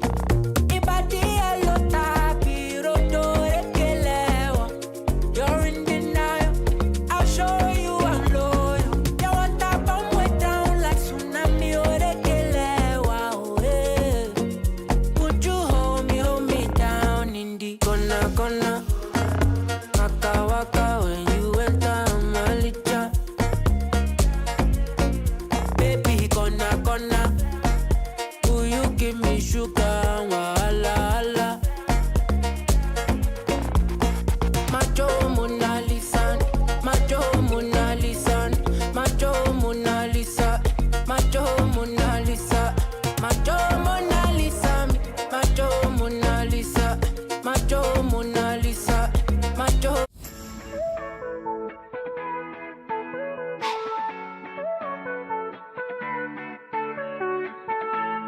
Hello there, my name is Mosito and I am contributing as co-host on a show called The Upside here on Channel Africa.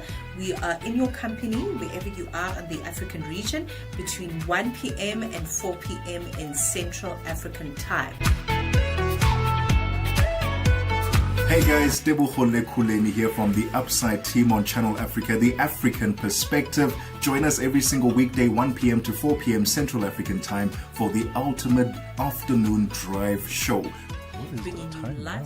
It is exactly 11 minutes before 4 p.m. Central African Time. That last song there, Mona Lisa by Lo J and SARS with a Z. Not the South African one. And before that, we had Superman by Yo Maps and Omarion. Don't go anywhere. More Upside coming up next. Stella Longwe, Pamalonje. Palitu soko mapano pamalonje. Kumvera nyimbo za mu Africa, kusangalala, kupeza moyo. Akuti kumva moyo kuti kuyenda bwino. Pano pamalonje. Ndiyetu apa tili ndikatswiri oyimba ameneyu ndikatswiri wa dziko la Malawi amene akukhala dziko la South Africa ndipo amayimba amene akuti ndi Big Nick Malawi. Yatusati kuti kodi moyo wanu woyimba ukuyenda bwanji mu Johannesburg? Moyo woyimba ukuyenda bwinobwino kwambiri. Chiliyonse chikutheka ndithu bwinobwino. Ayi aziwoneka chiliyonse chikutheka mofa magrasi anu apa mwaka. Akuti kumenya yonse aziwoneka zoti azikutheka ndithu mu Johannesburg. Malonje, panthawi ya 6 koloko kufikira 7 koloko madzulo. Lowiruka ndi Stella Longwe.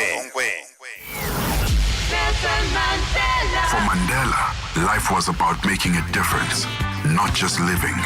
This Mandela Day, Channel Africa honors that legacy. It is for humanity, or for society, to decide how I should be remembered. I am not a saint unless you think of a saint as a sinner who keeps on trying. On Channel Africa, The African Perspective. Mmatsheko Mosito and Tebogo Lekhuleni on the Upside.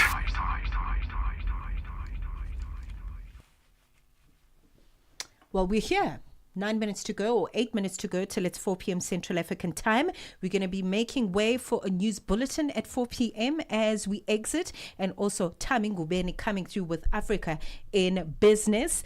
I personally always enjoy the conversations she has with the businessman. I call him the businessman of Africa, Victor Khomeswane. He has written a book titled Africa is open for business.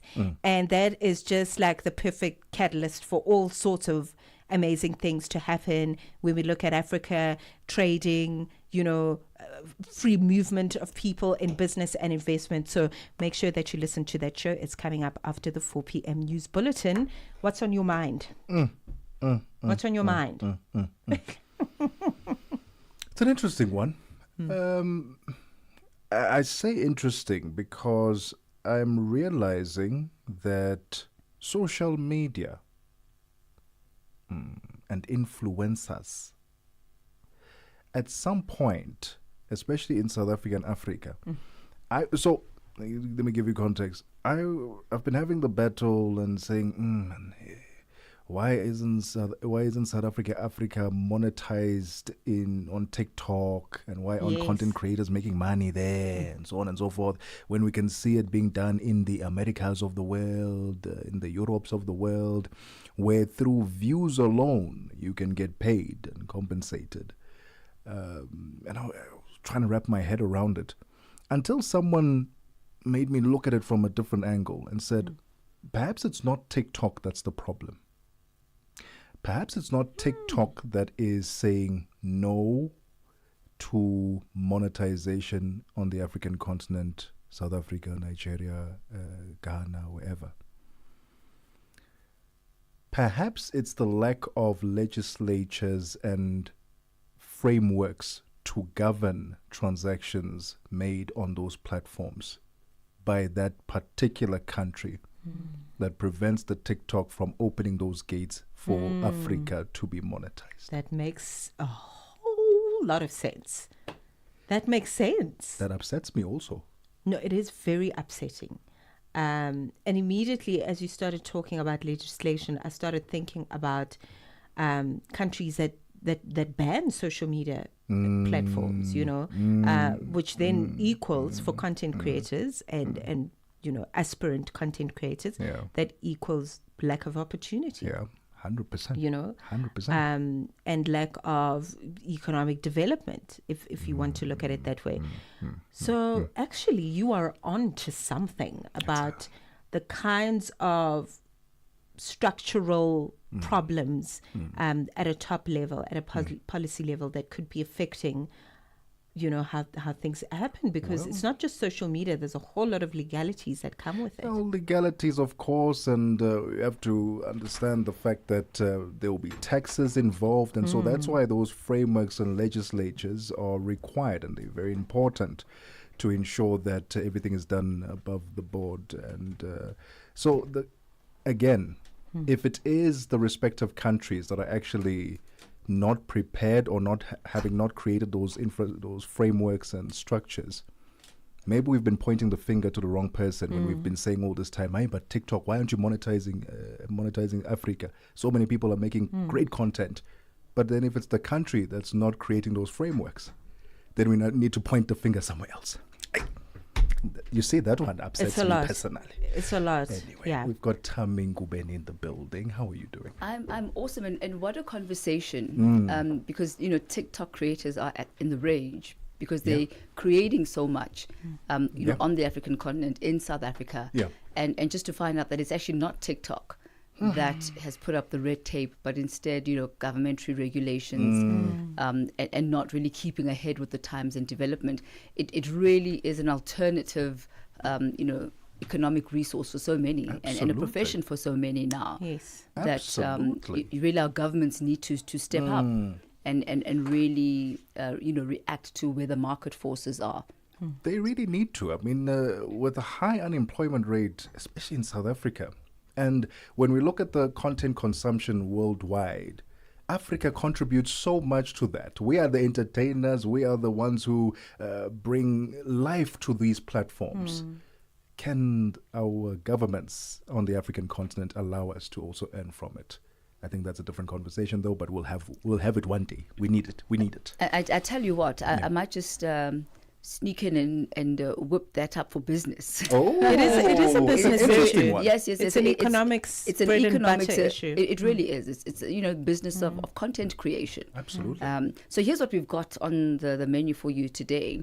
The South African Risk Insurance platform Sasria, they're using data analytics as well as technology to predict where the high risk areas are, the hotspots where riots are likely to take place.